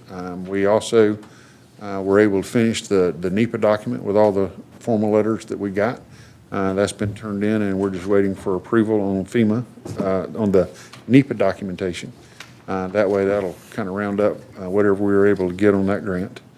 And that's to fix the Islands Highway box culvert. I jumped onto that. I apologize. I want to talk a little bit about Walterville Road acceptance and kind of go through some things. Not looking for action tonight, just kind of want to talk to you about some of these roads and their request. Commissioner Gillard and I and Mayor Baker met, it's been about a month and a half ago, something like that, and kind of went over their list and their request. I think I had forwarded to you guys a month or so ago a response letter of what I found at looking at each road that they had requested. So I kind of want to go through some of the results of the meeting that we had and kind of tell you a little bit about what's going on. Hillary Lane is out there by the park on Carter Road, and we already maintain a portion of it. We want to continue to maintain that portion of it, and we had actually done a set of plans for Walterville to pave Hillary Road, Hillary Lane, all the way back down into the, there's a little mobile home park in the back, and that we had plats for them to purchase the right-of-way and do everything they need to do We provided that information to them again so that they can continue to look, see if they want to do anything else on that. But we already do maintain a portion of Hillary Lane. Martin Court. So Martin Court is kind of confusing. Really, this is a name or a naming mismatch on our intergovernmental agreement. Martin Court is off of Dorsey Road. It's, you know, when you go down Dorsey Road, on your left, you got those little cul-de-sacs that kind of peel off to the left. That is Martin Court. It's like the next to the last one inside Liberty County. Our intergovernmental agreement says Martin Lane. Martin Lane is off the end of Hillary Lane, and it's a private road that goes through a private park that we do not maintain.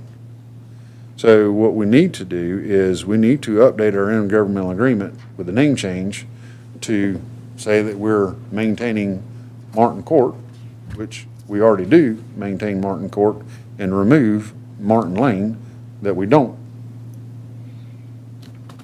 Martin Court is the paved road, Martin Road is a paved road. paved road off of Dorsey. That's right. So we don't have to do no.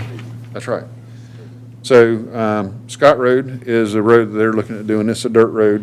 They wanted to try to get some easements. We went out and did some surveying for them and provided them easements so they can kind of go back and, if they can't get things squared away, so that they can get the road in the right shape and have easements to go along with it before it's added to their intergovernmental agreement. Denise Lane is a private road, and it's not going to get added to the intergovernmental agreement.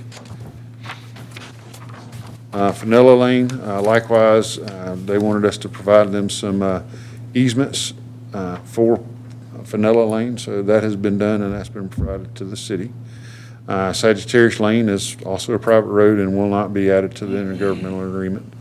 Dobie Lane is a little dirt road off of Kent Road, off road, if you may remember it as Sugar Hill Road. There is right-of-way there. The right-of-way has just never been accepted for maintenance. The road is there. And Commissioner Gillard would like to take that over for grading as soon as we can. Slayton Street is currently being maintained by Liberty County. And we're going to try to fill something that's a pothole back there that we need to get taken care of. There are two other roads, Fabian Lane, Tempest Lane, Gregory Court, Tibbet Highway, and Tibbet Highway, that need to be added to the intergovernmental agreement. These are roads that we're actually maintaining, but for some reason are not included on their intergovernmental agreement. So we need to update our intergovernmental agreement with them with these streets. Now, Hampton Ridge subdivision, which is the subdivision, one of the newer subdivisions, y'all might know where it is, out 119. All those roads need to get included.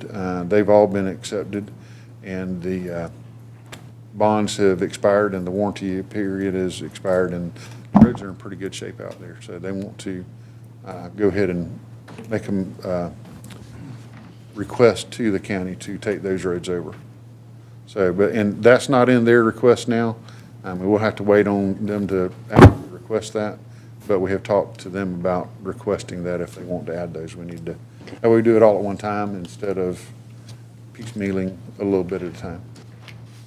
Trent, Mr. Chairman, Trent, we're gonna, Mayor Baker and the city of Walthamville, they're gonna have a meeting, they're gonna discuss this, and Yes, sir. then you bring it back to us. Yes, sir. Trent, just as a You reminder, doing it, Trent? we just need a letter. Time's up, buzzer. Yes,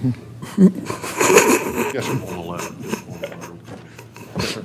And I've told them that too. So, yes, sir. Trent, Mr. Chair. Yes, sir. Commissioner Gillett and Trent, what's the total length of all of these roads that's going to be added that's for maintenance? I'll have to get back with you on that number because I don't remember. Yeah, Is it over a mile? Because some of them are real short, aren't they? yeah. Most of them are really short. It's not a, I doubt it. all of them together, yes, not even a mile, I don't think, some of them. Felina is just a little short road. Yeah, they're short. And the only thing I've got to say, I don't have a problem with it. I wish we could maintain all the roads in the county. But let's go back, let's take some time, Trent, if you can get time, go back and look at all of the roads in Liberty County that were being maintained by the county years ago. Because now we're bringing on new additional roads. Let's consider those roads too. Yes, sir. Okay. I'll look back at Because that. I know some roads that were on the maintenance list and somehow or another they got dropped off. But we need to go back and take a look at all of them. Yes, sir, and if you remember, one of our criteria back then was if we had to have 3 people or 3 houses. 3 homes on the And, path. and as we were meeting with the mayor, that's, a couple of these roads that we took off only had 1 or 2 houses on there. Right. And so that was one of the contributing factors to removing them from the list. Because actually, I know of 2 roads in District 1 has about 7 houses on it. Yes, sir.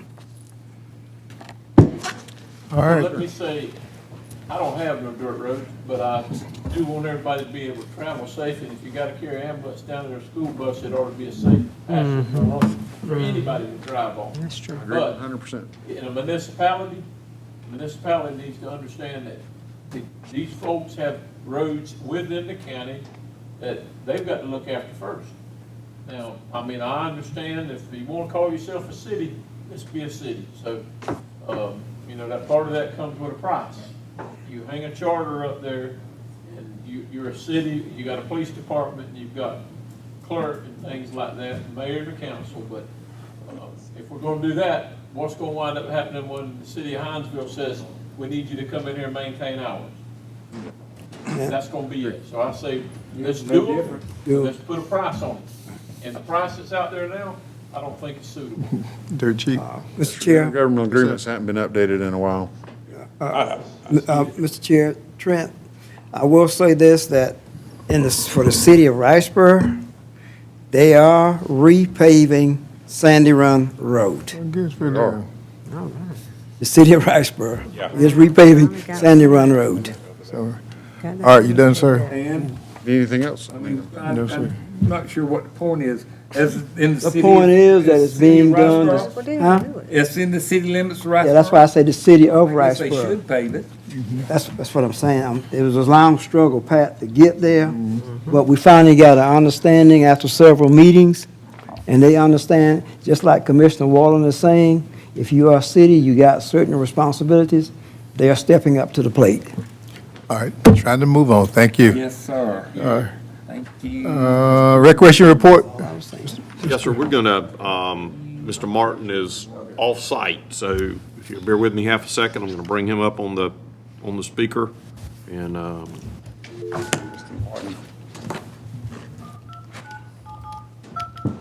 Wasn't he here last time? He was here last time.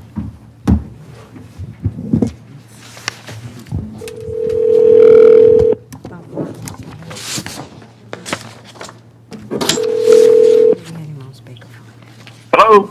hey, good evening, sir. We're gonna try our best to communicate, through these means, and I'll do a lead off and say, it's listed as recreation report. It's actually to discuss, a document I laid in front of, the commission related to possibility of having a limited 2020 day camp. And the document you see in front of you there is related to, Jimmy's summary of that. Jimmy's got a copy of that. Jimmy, for the sake of time, I'd ask you maybe not to read down the whole list, but maybe just to do a summary for the commission, and your thoughts, so that you give them an overview, so that they may consider that. Okay, great. Good evening, everyone. Good evening. Can you hear me okay? Yeah. Yeah. Yes, sir. All right. Well, first of all, just take note, and I'm sure Joey may have already filled you in, there were a list of 32 requirements put forth by the governor to run a day camp. We have examined those different requirements, and, you know, we found that we already meet most of them, and we feel like we can meet all of them with expansion of our normal procedures. But, I mean, certainly it would require additional resources to be able to do that. one of the issues with having the camp is that we would need to reduce it to 50 campers per week, whereas normally we would have upwards of 100 each week. So we're certainly looking at a lot less revenue being produced by the camp. And in addition to having a little more staff to be able to meet all the requirements. Even though with those things, we still feel like we could run a somewhat profitable camp. I mean, we wouldn't make a bunch of money, but we would be providing a good service to the community by having the camp. We feel like there's a lot of interest, gauging that on the number of calls that we've had to our office about the day camp. And I think it was expressed by some of the commissioners that you had received those inquiries as well. But our proposal is that we would start the camp on July the 6th, run it for at least 4 weeks, possibly 5, depending on how the school pans out. We would have to be able to hire enough staff to be able to run the camp, which would require us bringing on about 6 additional people, part-time seasonal people. We would have to be able to acquire the needed supplies and equipment to run the camp, which of course we have located that stuff, but we're waiting on the green light from you guys before we actually proceed with purchasing those needs. And then the final thing we would have to be able to do in order to have the camp, we'd be able to accomplish the staff training. Some of the requirements are that we have to be able to take campers' temperature as they come in, and do contactless drop-off and pickup. We have to be able to recognize the symptoms of COVID and know what to do in the event that we feel like a child has it. So we've got to accomplish all that to be able to run the day camp in accordance with the executive order. But we feel like if we can accomplish those things, that we can run the camp. If I could tag on just quickly too, Jimmy, and you know this, I've developed really an acknowledgement of assumption of risk form that would be released that each guardian or parent would need to sign for their kids as part of that registration, and also a screening questionnaire that would need to be administered daily when the kids are dropped off that look at the COVID guidelines, a yes or no box. So that would be in addition to the temperature checks. But I will note too, I think, Jimmy, correct me if I'm wrong, but we do have seasonal staff that we have normally used. So I know we'd have to hire enough staff, but I think, and I'll fall back on you to confirm this, I think we feel pretty good that staff will be available, correct?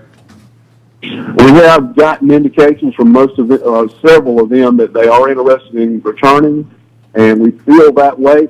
I'll have to add that I felt that way about lifeguards, and before we got started with the pool operation, we lost 4 lifeguards. So that has ended up being a struggle.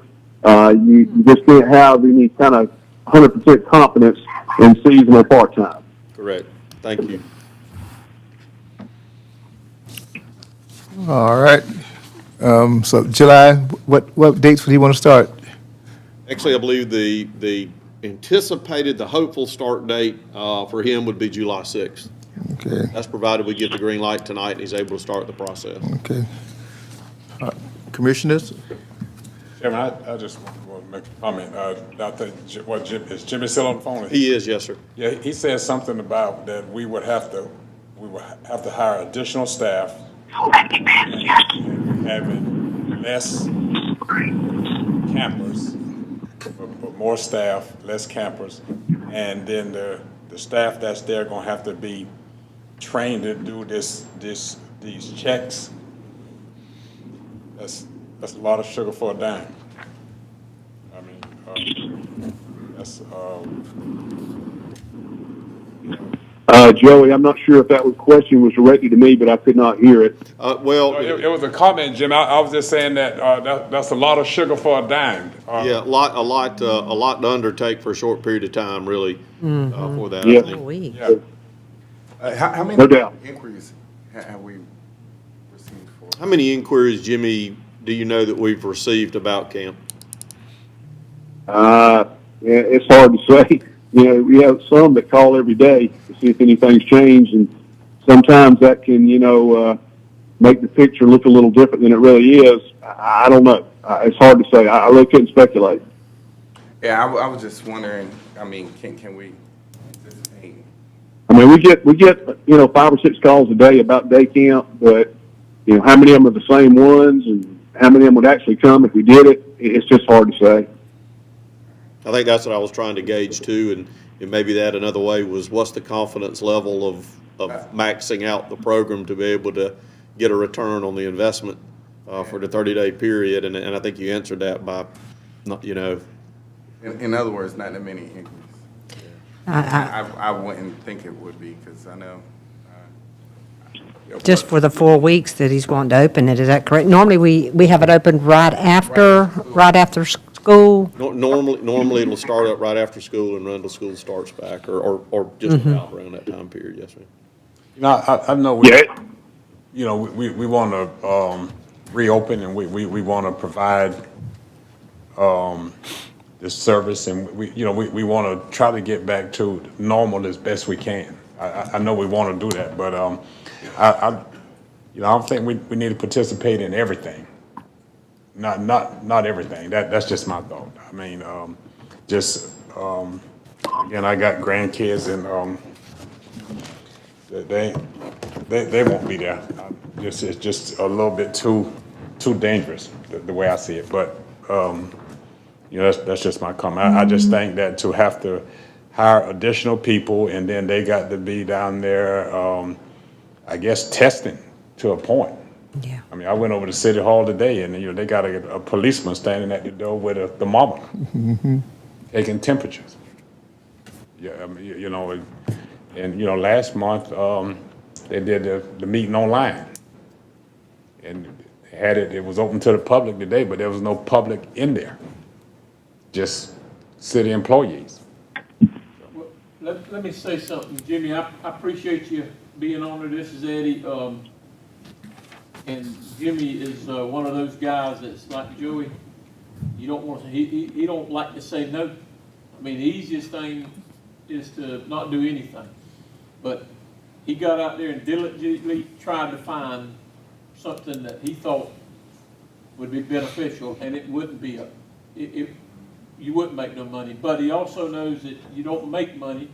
You just try to have something for folks to go to. But after I read it, Jimmy, and we talked about it, I just, I don't think, me personally, I just don't know that this is something that we need to try to tackle this year. I mean, I know you've done it in the past, but I just would think this year we might need to try to call this off, because I mean, my wife don't even know when school's going to go back. And Gary, I know your wife don't. So, I mean, we don't have a clue about what's fixing to happen out here.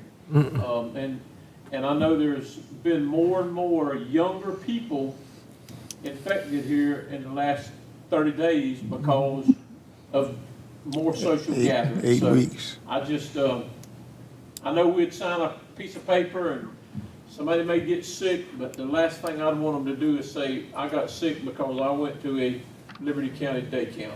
And that's all I'm gonna say about it, but I do appreciate all your work and to put this together. No problem, Eddie. I understand. I agree. Mr. Chair, just another question, I guess, Mr. Martin can answer this.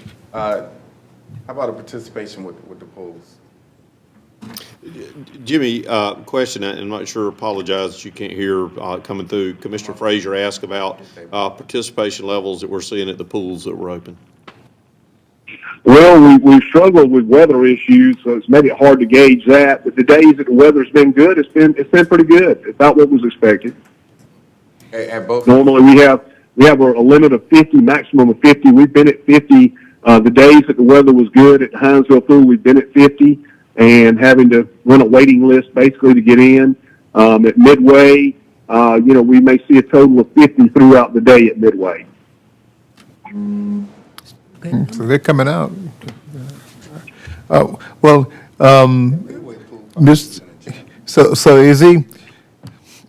is this personal recommendation to go forward, or he really is asking the commissioners our thoughts on whether we bless this or not? So Jimmy, you hear the whole question. I'll try to answer it. I think we had talked about the phases of reopening again.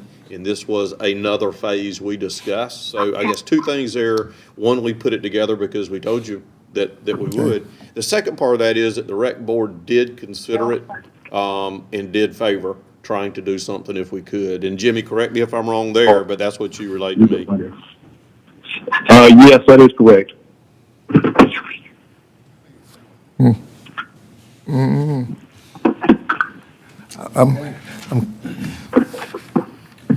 Well, Commissioners, I kind of, Commissioner Walden, I hear what you say, and others too. What do we lose by just foregoing this year and preferably coming back strong next year? I don't think we lose anything. I don't think so either, Mr. think we Chairman. lose anything. I agree just to, Yes. One question, Well- Mr. Chairman, what, Joey, maybe Jimmy can, what's the average age of the kids that attend, summer camp? Jimmy, could you hear that? You got 4 and 5 year olds? I'm sorry. No, I'm sorry. I Okay. can't. Average age of the kids that attend day camp?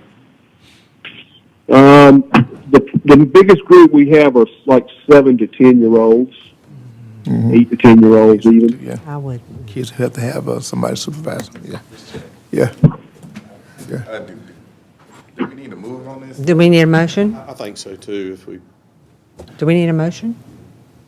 well, yeah, or just, I mean, I don't know that it's an official action. Or just Just- table? Just a decline to move forward with. I mean, you could make a motion to postpone it for 1 year or All right. re-examine it Do next that. year, probably the same thing.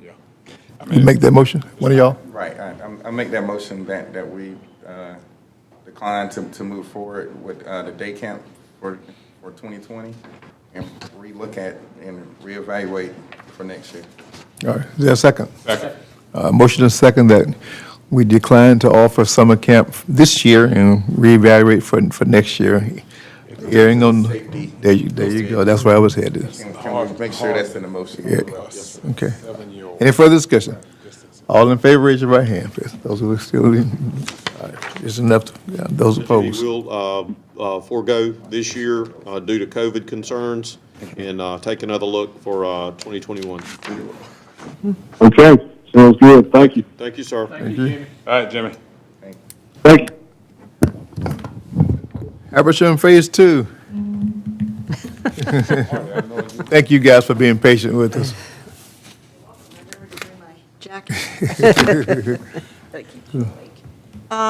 So this is a request for approval for the final plat for the colonies at Habersham Plantation Phase 2. The owner of the property now is Habersham Development Group. Trent T.R. Long Engineering is the designer of the project. It is a 25-lot subdivision for single-family homes on a total of 30.68 acres. It's located off of Luke Road, which is off of Leroy Cofer Highway. This is a little bit hard to see, but, so here's Leroy Cofer right here. This map shows this as being Habersham Road, but if you actually drive by there, you'll see the street sign says Luke Road out there. And this is Phase 1 of the project. This incorporates Phase 2, and there are other phases for the remainder of the property. I believe this was originally approved in the early 2005, mid-2000s? 2007, Trent says. A few things I just wanted to point out while this map is up in particular.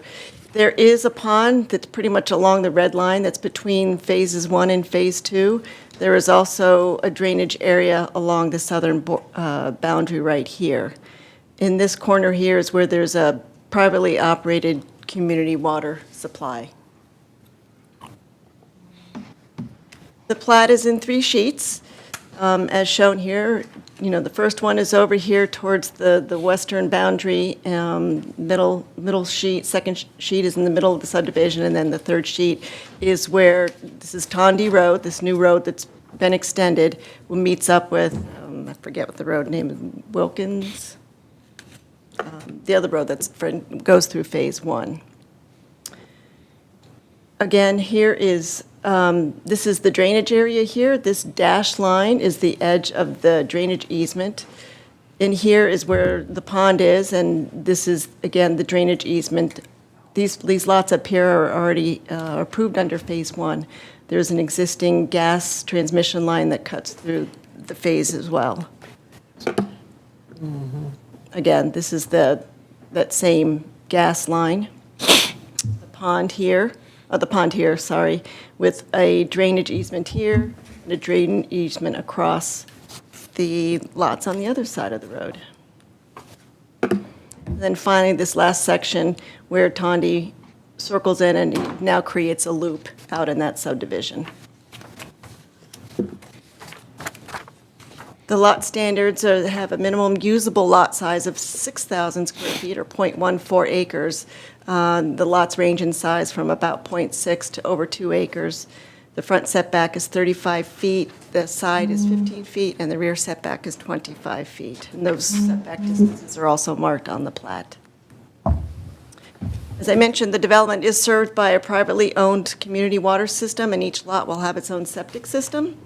The ponds and all the drainage facilities outside of the 60-foot right-of-way for Tondi Road are the responsibility of the HOA or the property owner, and there is a note on the plat that requires that this responsibility be noted in the deeds for the property sold. That's in this good. phase. There is approximately 0.44 miles of new street to be added, to be dedicated to the county. Action to actually accept the street will be needed after it has been satisfactorily completed. Right now, it's just paved.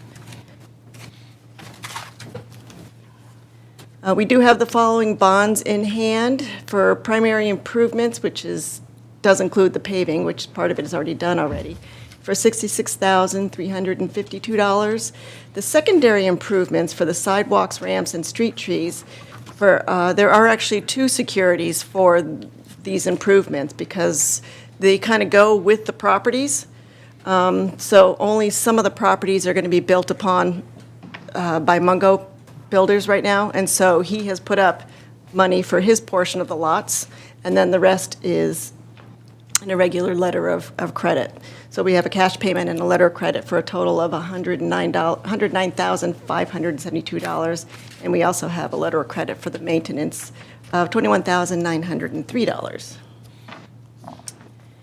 According to the drainage control ordinance for the county, it requires fencing to be installed around all the drainage ponds. Currently, the Phase 1 does not have a fence, and when I mention this, it's Phase 1, there is part of a pond in the middle between the two phases, and then there is no fencing around the ponds in Phase 2 either.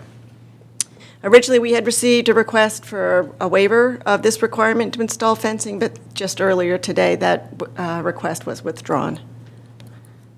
And this presentation doesn't reflect that. So the staff recommendation of LCPC is to approve the final plat for the colonies at Habersham Plantation Phase 2 with standard and special conditions. LCP, you've seen these before.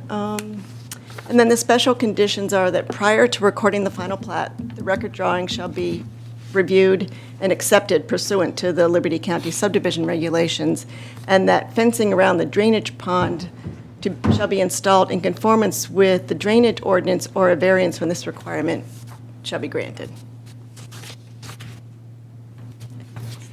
Isn't this, friend to my left district?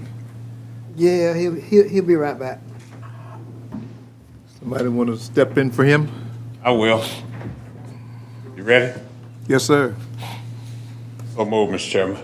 Is there a second? Second. Motion and a second, we approve final plat, Habersham Phase 2 as presented with the special conditions as presented by LCPC. Mr. Chairman, we had a discussion with the engineer for the project. Our recommendation from a maintenance side on the county is that there be a condition added with bullet points on the pond and drainage facilities, that those notes be carried forth to any subsequent deed for property exchange. That's a good idea. That goes with the property. It's a good idea. I need to add that to the motion. We'll just consider it added, so if you'll agree with that. You agree? Yeah. Yes, sir. All right. So move again. Yeah. You just amend this motion, okay? All right. All in favor, raise your right hand. Teach Pat. Those opposed? Okay. Tell Commissioner Bowen we helped them out. All right. Right on out. Ms. Martin, I know you've been waiting a while. You, No, I had to speak. You said you were going to ask a question. I said, you- Nobody bothered to tell me I didn't. I You said, got your backup I said behind you. you give us an update, but, and I see you brought your backup and your backup. And your So- backup. So however you want to cover, Hope they gonna back up. I know you all, just standing way back, huh? I know you all had a meeting, Tuesday? Yes, ma'am. Yeah. Well, as you know, this was quite a different election than we've ever had in this county, probably in the state of Georgia. There were a lot of errors. That's what we met Tuesday for, to try to figure out what were the errors so that we can move forward and try to correct that for November. So that's where we're working now.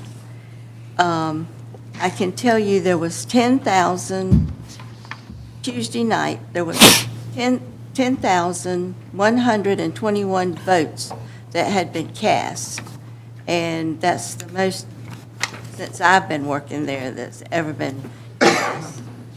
There was 4,737 ballots, is what I understand, that night.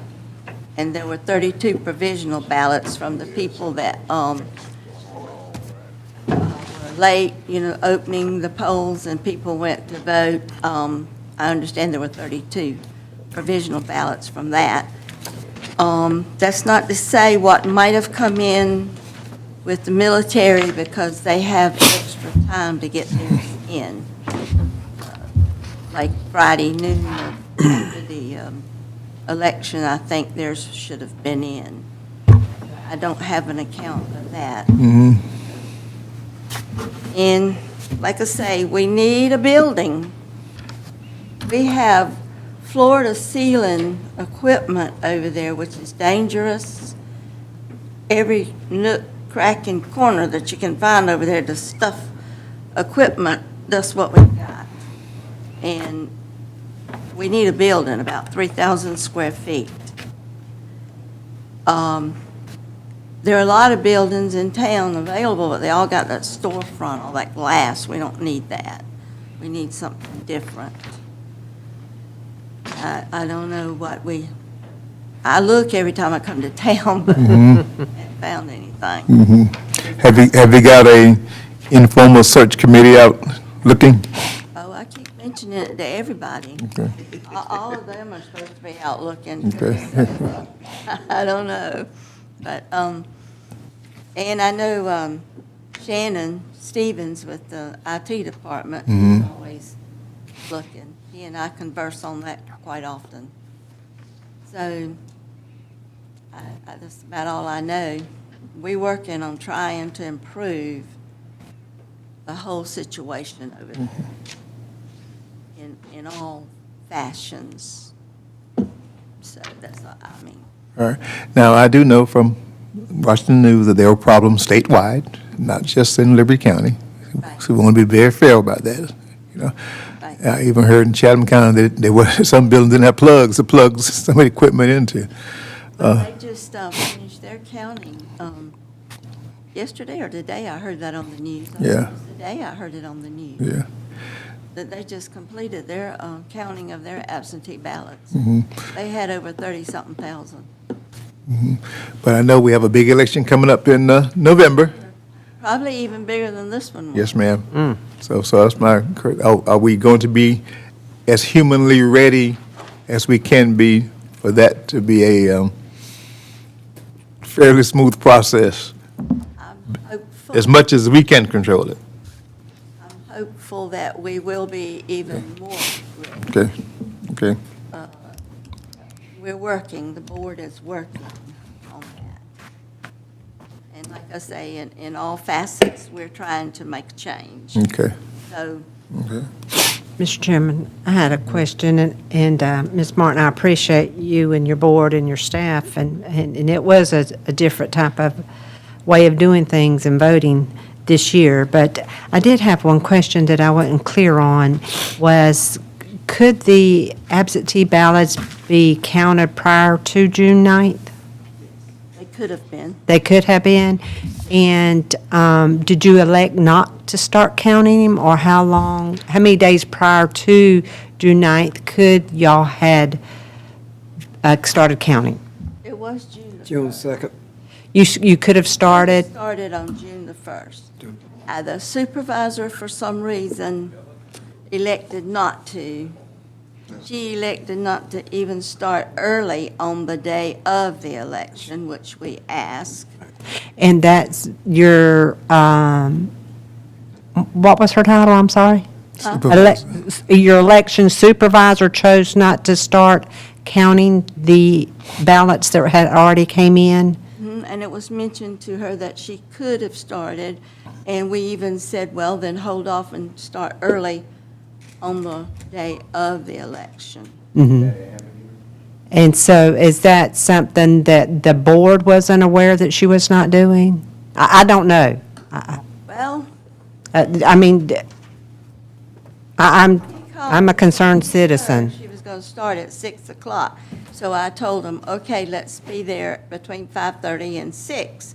Because when there is an issue, they usually bring it to the board to make a decision about whatever's going on. Well, she didn't start, period, that night.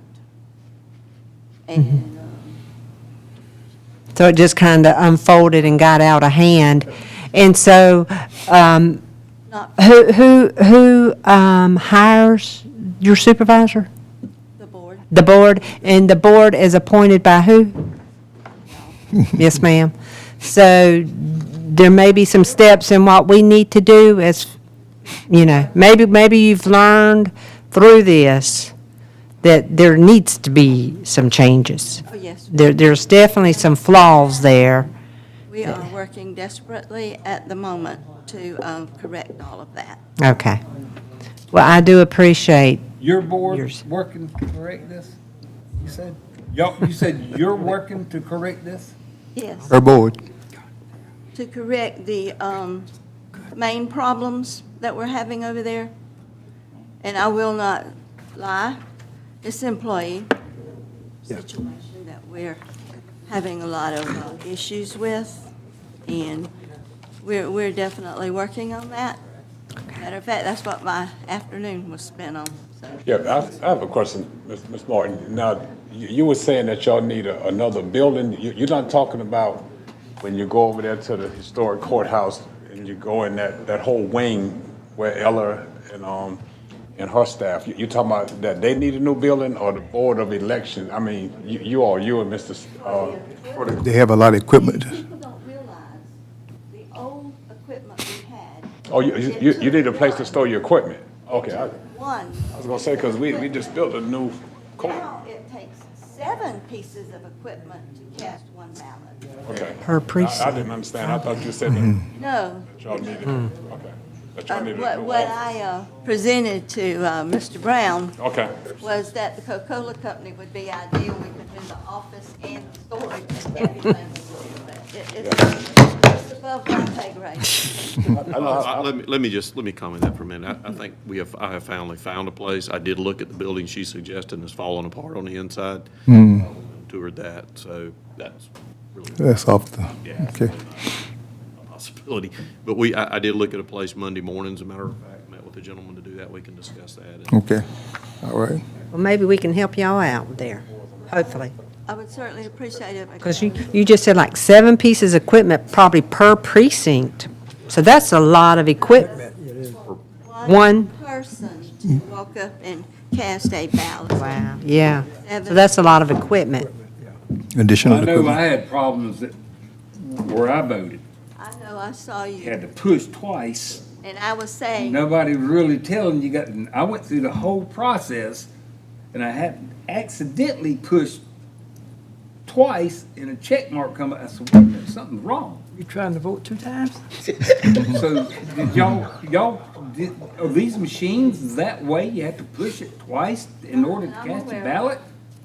not that I'm aware of. Oh, you didn't know of this problem? You weren't aware of this problem? That was Fleming East. Everybody had to do it. If you didn't push that little ballot box twice, your vote wouldn't count. You talking about in the big black box? I'm talking about when you go to cast your ballot, you go to a little booth, you slip your card in, you had to push the button twice in order to cast your ballot. That's what I'm asking, the big black box, the very last thing you did before you walked out the door, when you slid it I'm in talking that. about when you slip your card in to cast voting your machine. ballot. I don't know about a black box. I didn't pay any attention to that. So you're I'm talking about talking when you about- go to cast your ballot, You're talking about in the big iPad-like thing that you punch the screen on? yeah, I had think to- so. Yes, Linda. ma'am. I mean, it's not complicated, where you go to cast your ballot. You walk, you do your process, you come in here, and you stand it up in the booth, you slip your card in, it comes up, you got to push the button twice to cast your ballot. Now, I'm surprised I had that you not weren't aware of it. anybody else say that. Everybody there had to do it. Everybody at that precinct had to do it. I haven't heard anybody say you had to do that. Well, I'll be darned. Ms. Martin, Mr. Chair. Ms. Martin, the meeting that took place the other evening and with the confusion between the, what you call it, what did they call it, after action? Yeah, I had sent an email Right, that I wanted, the board and myself wanted an after-action review Makes sense. to please, and I sent it to Ella and asked her to notify the poll managers, the assistant poll managers, and the staff. And I said, you know, we want you to bring what was good and what was wrong with the elections, and with your thoughts, you know, we could work together to better November the 3rd. Well, when we walked in, I went in there to set up the room. There was a facilitator there that I knew nothing about, took over everything. So the board walked out, and we went and had our little called meeting that we were going to do. that's correct. And I was highly irritated. Sure. The Right. woman never said a word that she had done this, nothing. So we're working, Ms. Martin, I'm gonna say this. I was there. I know. Commissioner Frazier was there. And it's like this. I remember my grandparents used to tell me, son, I'm fixing to put the foot down on everything. Y'all need to put your foot down. we're working. I got it almost Down. to the middle. Okay. The only thing I want to say, Ms. Martin, if you got time in the morning about 6 o'clock, and I hope it's raining, come out to Public Works tomorrow and watch how I get them guys to go pick up trash in the rain. Watch how I do it. That's how easy it is. That's what y'all need to do over there. All right, we're going to let you all, you and your board, that's why you're there, to handle the inner workings. And then, but you need to, I would like for you, Mr. Brown, we'll put on the agenda between now and in November so that we can have a better feel where you are. You want, let's say it's maybe 90 days, it's June, July, August, maybe like September? We don't wanna wait too close Yeah. to the election, Mr. Come back before us, okay. Or if you feel like sooner, then just let Mr. Brown know, we'll put you on the agenda. Early voting will start about the middle of October. I don't have the date right in my head. Okay. Starting about October. So Okay. the Okay. November the 3rd is the- All right, but then September, our September mid-month meeting, Mr. Brown. If not sooner, all right, thank you. Thank you, Ms. Martin. Thank you. Mr. Chairman, I know it's getting kind of late, but Mr. Kelly, did you have like a summary or something you wanted to go over? memo that I had, You want us to read it? Okay. it kind of details the Oh, I didn't notice specific that. issues that we had with the election. A lot of good, a lot of bad, but this highlights the areas for improvement. And the board's identified what needs to be done in readiness for November election. I'm confident they'll get things in order so that we won't see some of the delays that we experienced in the June election. And I assume that you're working with Ms. Martin and her board and what they, Kelly, you come out there at 6 o'clock in the morning. You need to come talk to my kids. I think. Over there. okay. So, but right quick, I've been a county commissioner, the elections board has changed 4 times, and I'm talking about the buildings. Started here, moved across the street, and then it moved down the street, and then Napa. back Get an old next Napa. door to us. And I don't know that it's, I don't think it's the building. We may need a place to put the equipment. I don't have a problem storing equipment somewhere, but the building don't have nothing to do with what happened over here. No, and if you read the memo, it'll describe exactly what the deficiencies were and how are you going to improve them. And actually, I think everybody agrees the early in-person voting, conducted prior to Election Day went very well. Addressed all the COVID concerns, addressed the machine concerns, and so I think you'll find in November each polling place will be operated much in the same manner as the early voting locations were. So again, I don't anticipate any problems, and we will take advantage of the early 7-day absentee ballot processing. You can't tabulate ballots or count them, but you can process the ballots. Basically remove them from the outer envelope and do many of the things that need to be done. Yeah. Huge time saver. Yeah. That will be done next time. Okay. Thank you, sir. Oh, I was just saying, I don't know, but it just seems to me, a lot of these issues are recurring issues that we go through every time. I remember when I first got elected in 2012, we knew the president before I knew I won my race. And I can't even make that up. So I don't know. I will say a lot of rules have changed. Right. Back when you were first elected. If you started early, you had to sequester everybody, just like they do a jury. Okay. And now No I'm one wanted to understanding be- all that's changed. So, because they knew there was going to be a big amount of absentee. Okay, Donald. It takes a while Absolutely. to check those in, make sure you got all of them. You gonna put them signs by your shop, I come get them. We'll get it. Put my signs by your shop, and I come get them. And of course, we're anticipating even more absentee mail-in votes from November. And that's what I'm saying. But even assuming a greater number, I think that they can be all tabulated on election night. It might be late election night, because you'll read in the memo, there were other issues. The scanner the state provided, it's, I guess, very finicky. But if any ballot with irregular edges, it would reject. And that was an issue with the vendor who printed the ballots.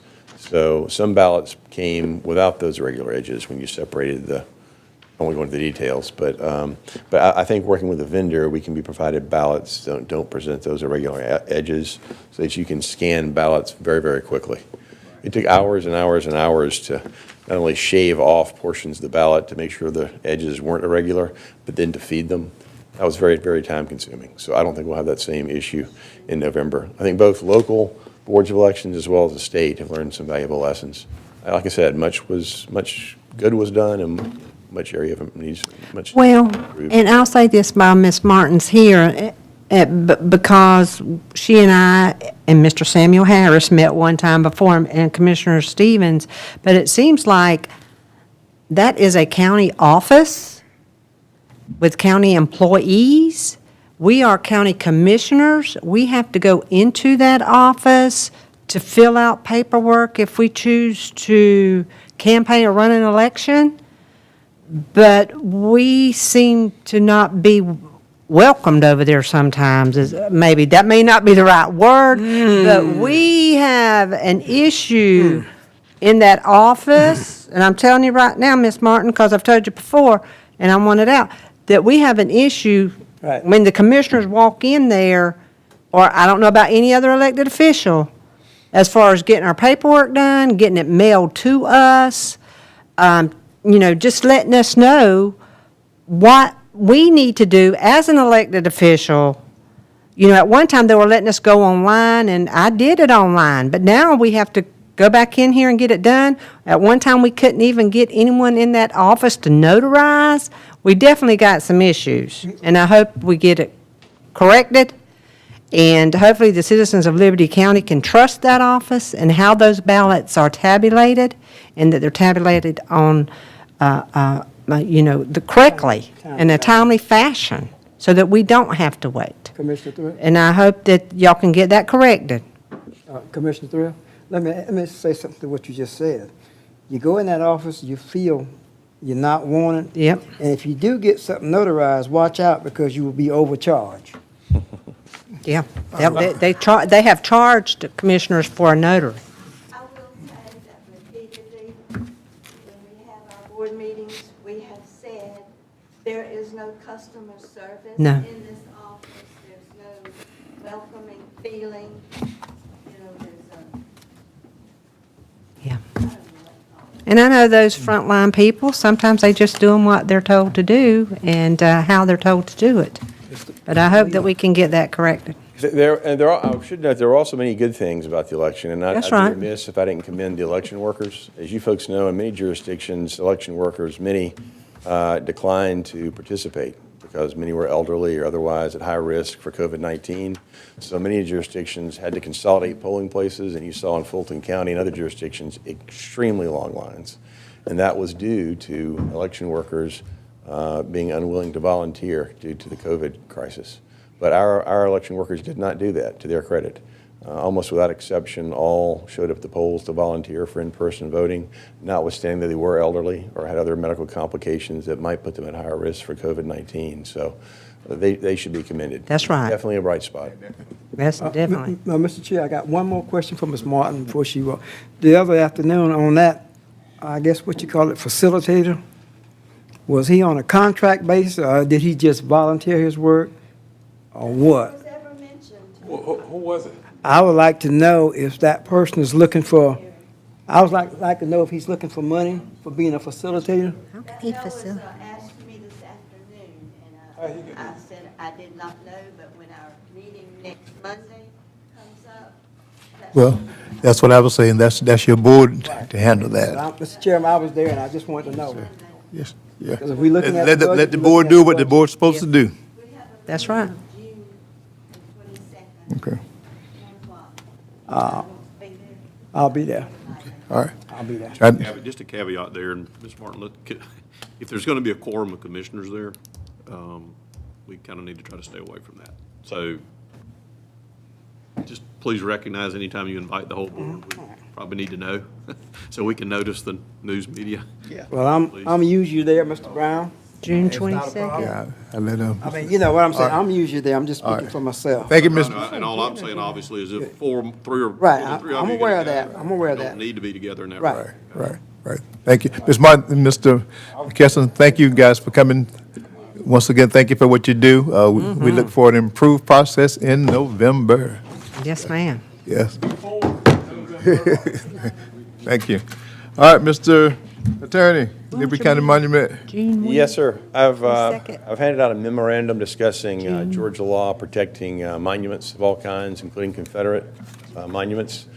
And you can take that and read it at your leisure. I'll be happy to answer your questions or go over it in summary fashion if you like. Summary fashion. A virus beer, only because it looks like a virus. This has been a recent issue in the county. We're discussing, we're working with several people, so I guess let's just take this with us, Okay. if you don't mind, sir. Sure. I know me and Mr. Brown got to have some conversation with some local people, too, so we'll just come back. And once you read it, if any individual commissioner has questions, just give me a call. Okay. But I'll note that, last year, in 2019, the legislature passed Senate Bill 77, which further limited the options of local governments with respect to Confederate monuments. You had little discretion to begin with, but I think it was an intentional effort on the part of the state legislature to close whatever loopholes existed to further constrain your opportunities with respect to Confederate monuments. So even though they might be on your property, you have little ability to control or manage the monuments. There are some options which are discussed in the memorandum, but again, Georgia law does impose considerable restrictions on local government's ability to remove, relocate, conceal, to pretty much affect in any way Confederate monuments. There are some options. You can contextualize it and install interpretive plaques and things of that sort to provide a more fuller narrative, historical narrative, and you can do some other things. But again, your options are quite limited.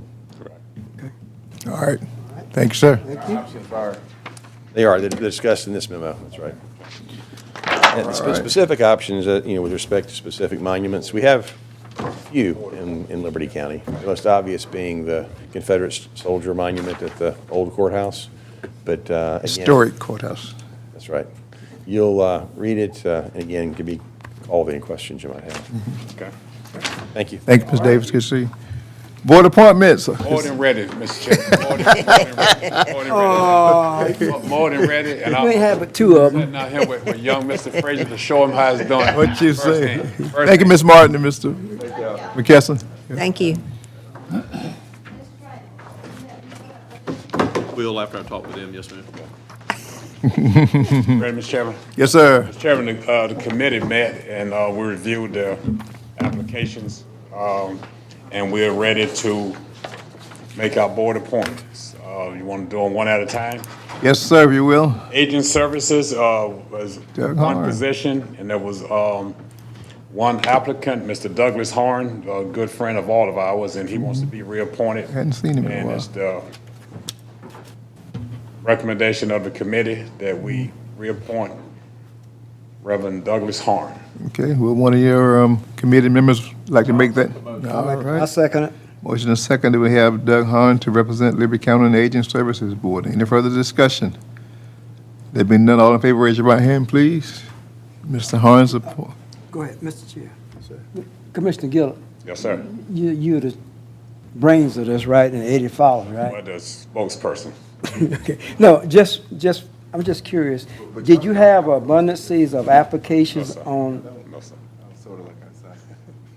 Go ahead. did you have abundances of applications on any of these? I'm just curious to see No, how many people are actually interested in, no, Never gonna have. you know, I see where you headed.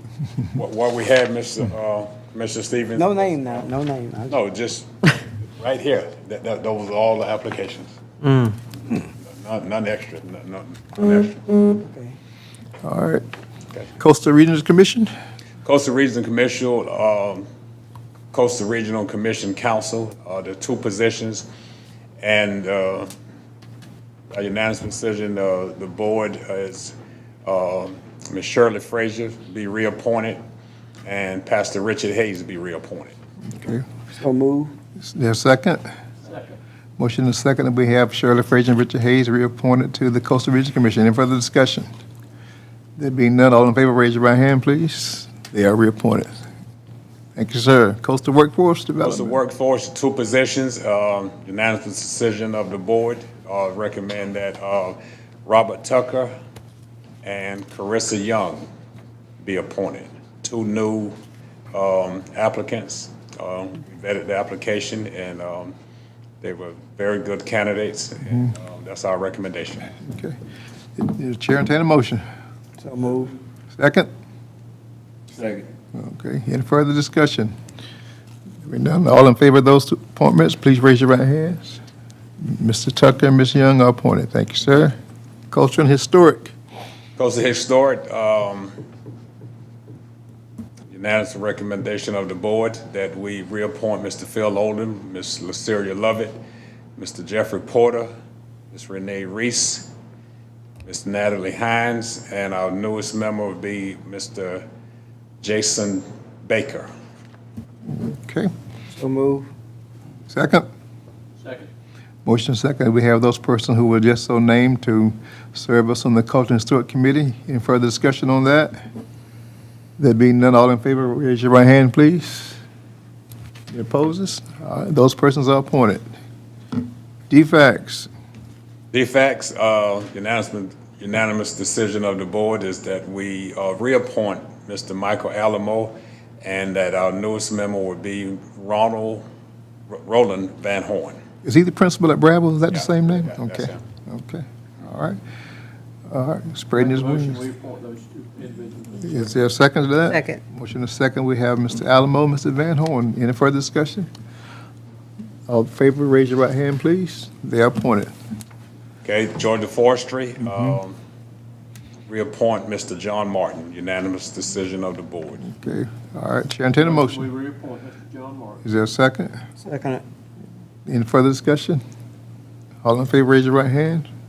Mr. Martin will serve us on that board. Library. Library board, this is the one that's been known to get people in trouble. We'll cut right through it like a hot knife through hot butter.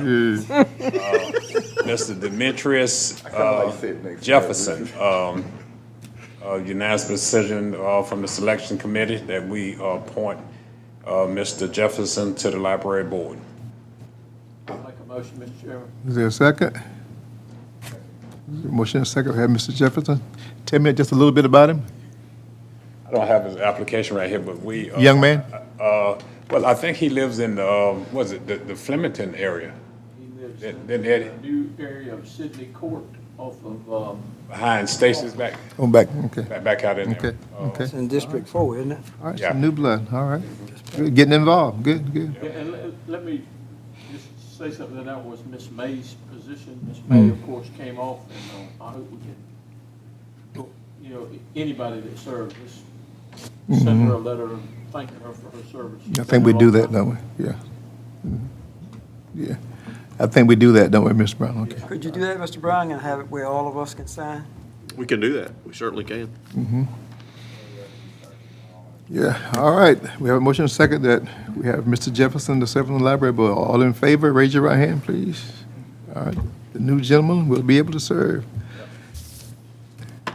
Had two applicants for MU, MCUDA. I've forgotten what the acronym means. Yeah, I forgot what it was too, Mr. Chairman, but anyhow, Unified Development Authority. Mid-Coast Unified Development Authority. Okay. And we recommend, by unanimous decision, that we reappoint Mr. Ron Tolley.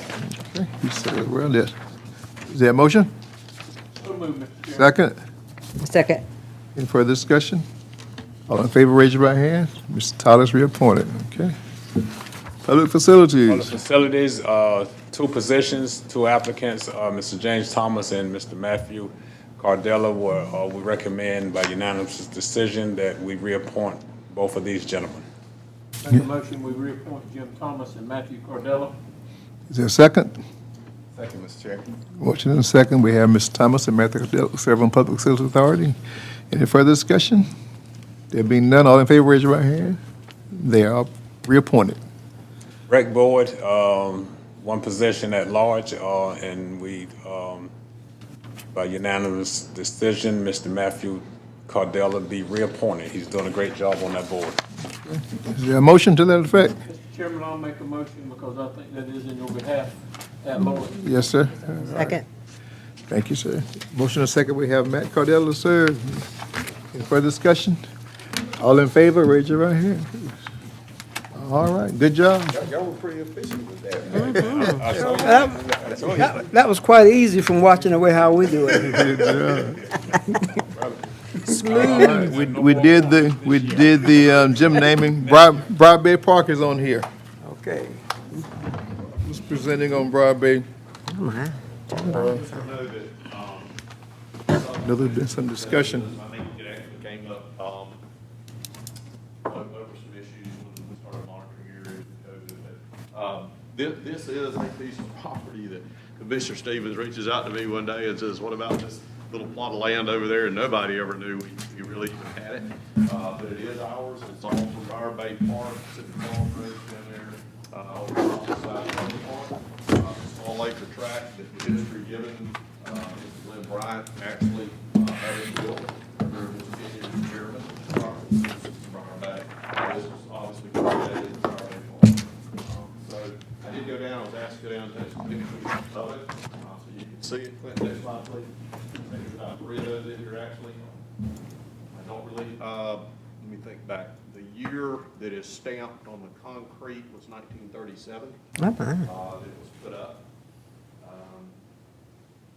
Correct, 1937. 37? I believe it was.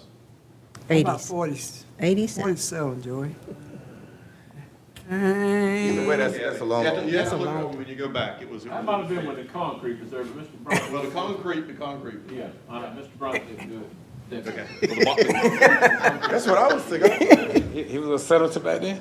Yeah, so, It might have been 1987, somebody missed a 3 and 8. well, they might have. That's what I'm thinking, There's one 87. more, Clint. So you get it from an angle of all sides there. we looked at, and was again brought to y'all to, for some discussion on. Right. If something needed to be done there, what to be done, and some things there, so I'll leave that with you.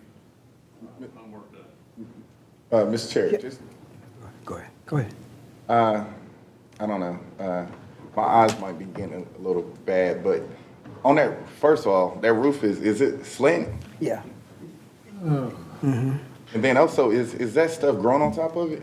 Yeah. It is. Okay. About dilapidated. It's about- Yeah, that's what I was about to say.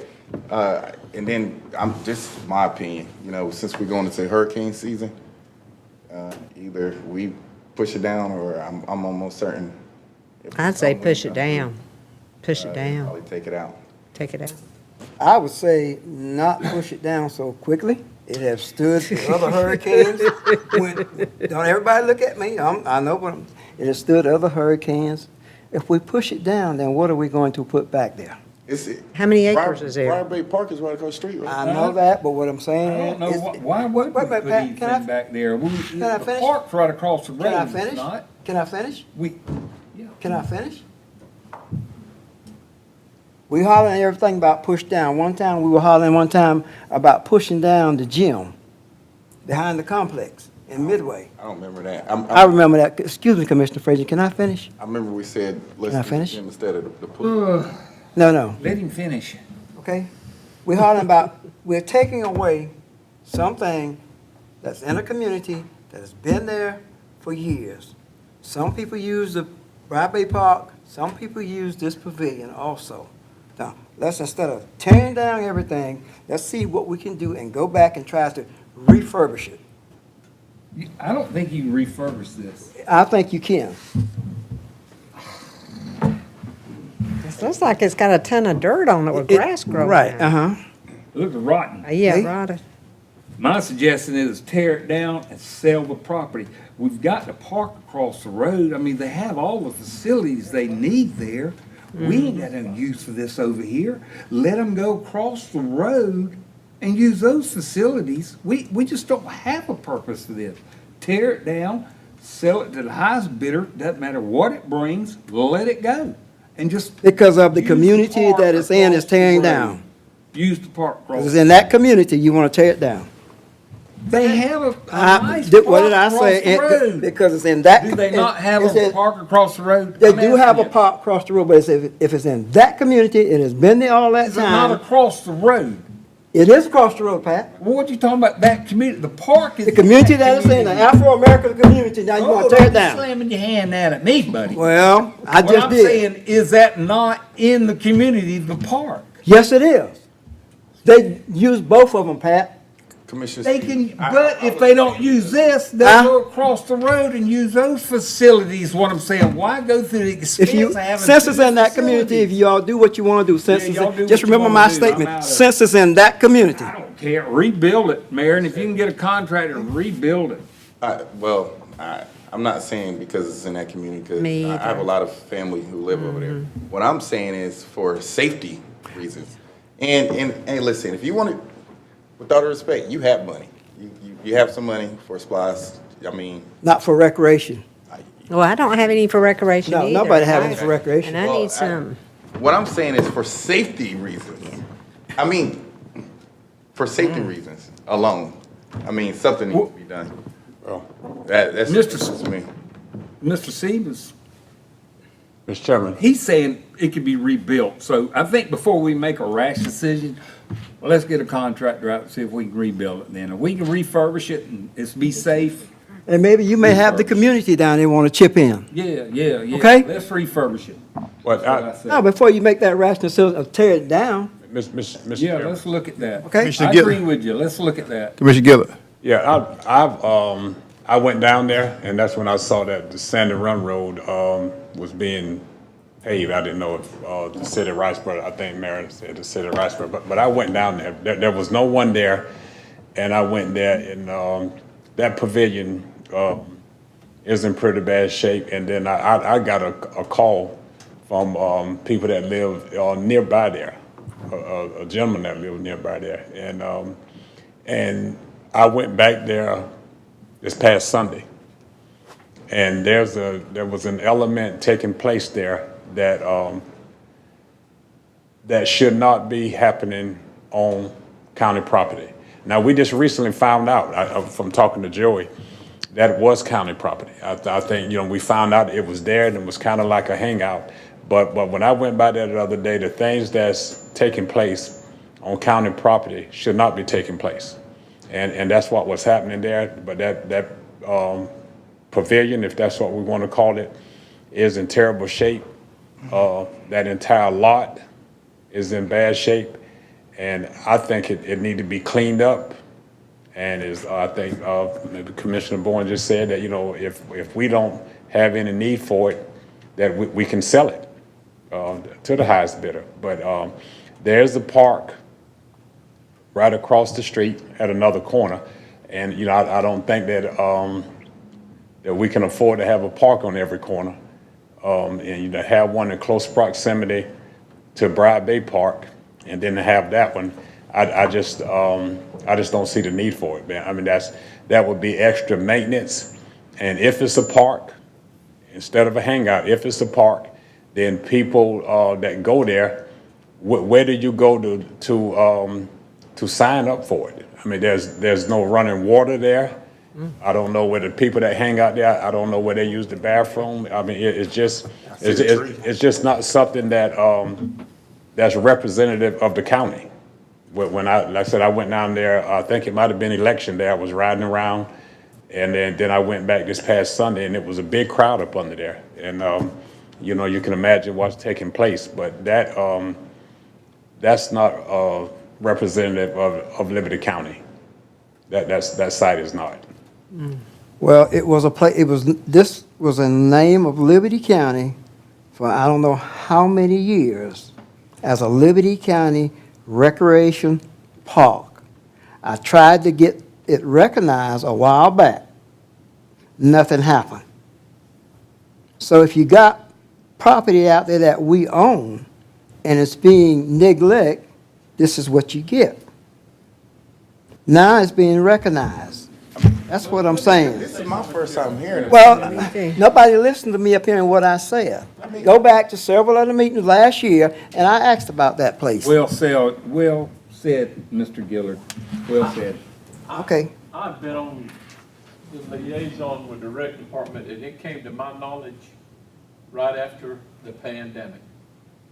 And I've never heard of it. Now, I knew where the building was at because they used to distribute food stamps there and back up at Steve Walter's store.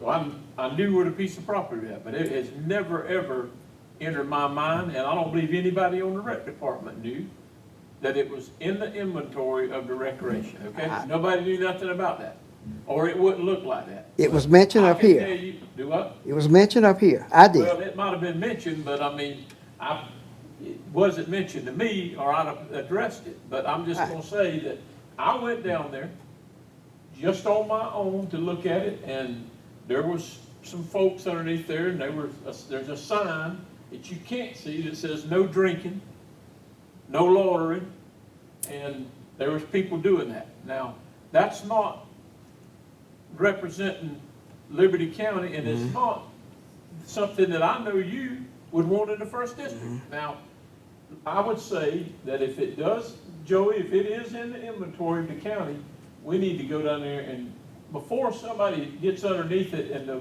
top falls on, That's what I'm saying. and we get sued, let's get it tore down, clear it up, and if you've got money, or get the community involved, then we can build a decent structure down there that's gonna have bathrooms, that's gonna have electricity.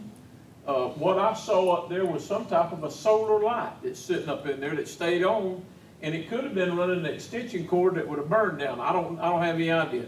There was a couple of pit bulls down there in that area, but let's just do the right thing, and let's go there and clean it up. Joey, you can send Clint down there with I imagine, one roll-on, roll-off, and clear it up and sweep it out, and then make a decision. If it needs to be sold, then it'll be up to the board. If the property is sold down in that district, then maybe there'll be some funds coming back that you can spend the money across the road at the other part. But I understand we're going to build a brand new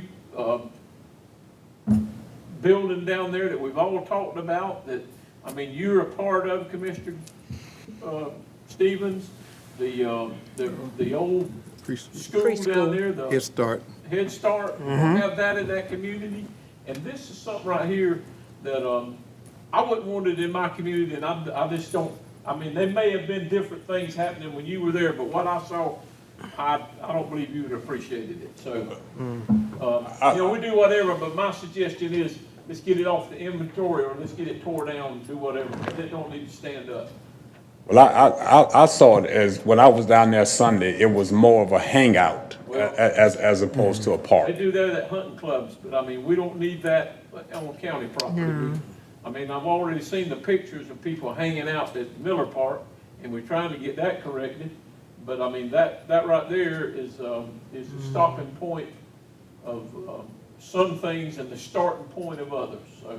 There's no bathrooms there? There's no? No, Just like a there's no bathroom there. shelter. No water, they No. said? See, and that's what I'm trying to. Well, what I'm, did y'all understand what I'm saying? It's been on the books as Liberty County Recreation property for years.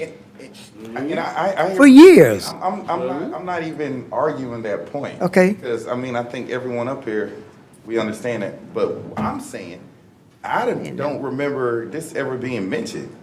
Yeah, look like And, that. and what I'm saying is, that right there, and I heard what you said about it being an African-American. Let's do something with it, clean it up. I want it better. Yeah.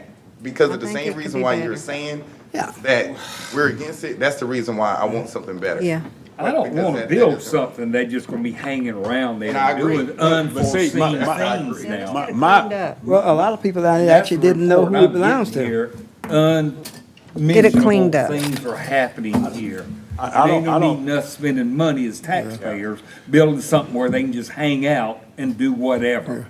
Yeah. Now, that's not right, Mary. Well, Mr. Chairman, I'll say this, we need a stop sign on every corner, but we don't need a park on every corner. No. you're Look like they would have absolutely looked at that right. We got a before they nice built Fire park. Bay across the street. Mr. Walden mentioned, would've- we're So- gonna make some improvements over Has the there. Recreation Board made a recommendation? They didn't know nothing about it. Oh, I mean, it's just, I learned about it during the pandemic, and I have not been to a board meeting other than we talk on the telephone. But I mean, I guarantee Jimmy Martin didn't know nothing about it. I think it was, from the email think traffic. Jimmy did know From the email traffic, it looked like it was news to the majority of us. I didn't know we owned it, yeah. Mm-mm. Mr. So, Chairman, yes, sir. Y'all did it? can Nobody we, did? I didn't know. can we This move first time forward? I saw I'd like to make a motion that we clean the lot. I I'll second it. second it. Yeah. Let's get it I cleaned mean, up. we all in agreement to that. Clean it up. And I Let's don't get even, it cleaned up and get it to where we need can a see motion what for we've that, got. Then maybe make it into something that's, Well, I think we need to clean it up, and then we can decide now, funds. not a We park. don't. We It's don't- limited now. We got limited funds, and we don't need Yeah, a playground yeah. across the street from another playground. I mean, where do you stop? I mean, you got a baseball field, you got a nice pavilion, you got a playground structure. I think there's even basketball on one corner, and then you're going to build another what on the other corner? Yeah. Well, they would have looked at I that mean, before they what built would the you Fire put Bay there one. that's One not across- already at the other corner? Yeah. What would you put there? Yeah. All our county parks. Unless they didn't know. Got a pavilion, a baseball field. Nice. Something for the young, old, I mean. and back. Unless they didn't know we owned it. I don't know. Sanitary. All right. All right. So So that's it, meeting adjourned? Hold on. We hadn't voted yet. that was a motion to. The motion was to clean it up, and I have a question. What does that mean? That's kind of broad. So as far as cleaning it up, we'll Down try to the engage, ground. but- I bring it down, I would say well, that's not my motion. I just need to know, we're gonna clean the lot, and we're just gonna take down the shelter, but leave the concrete for right now, correct? I would think. So you make a decision on what to I do? think No, so. go ahead. I mean, no. I do think so. What you think No, is. no, don't do that. No, I'm not angry. What I'm saying- I'm not angry, Commissioner Frazier. I'm just saying, do what you, We all grown. There's no reason to be angry. What I'm I'm not saying- angry. What, I mean, you sound a little angry. No. I'm not, first of all, let me tell everybody, I'm not angry. I'm just saying, vote your own conviction. I understand, but what I'm saying is, this is in your district, and I know. And I said what I wanted to say. What I'm saying is, what are you suggesting that we do now?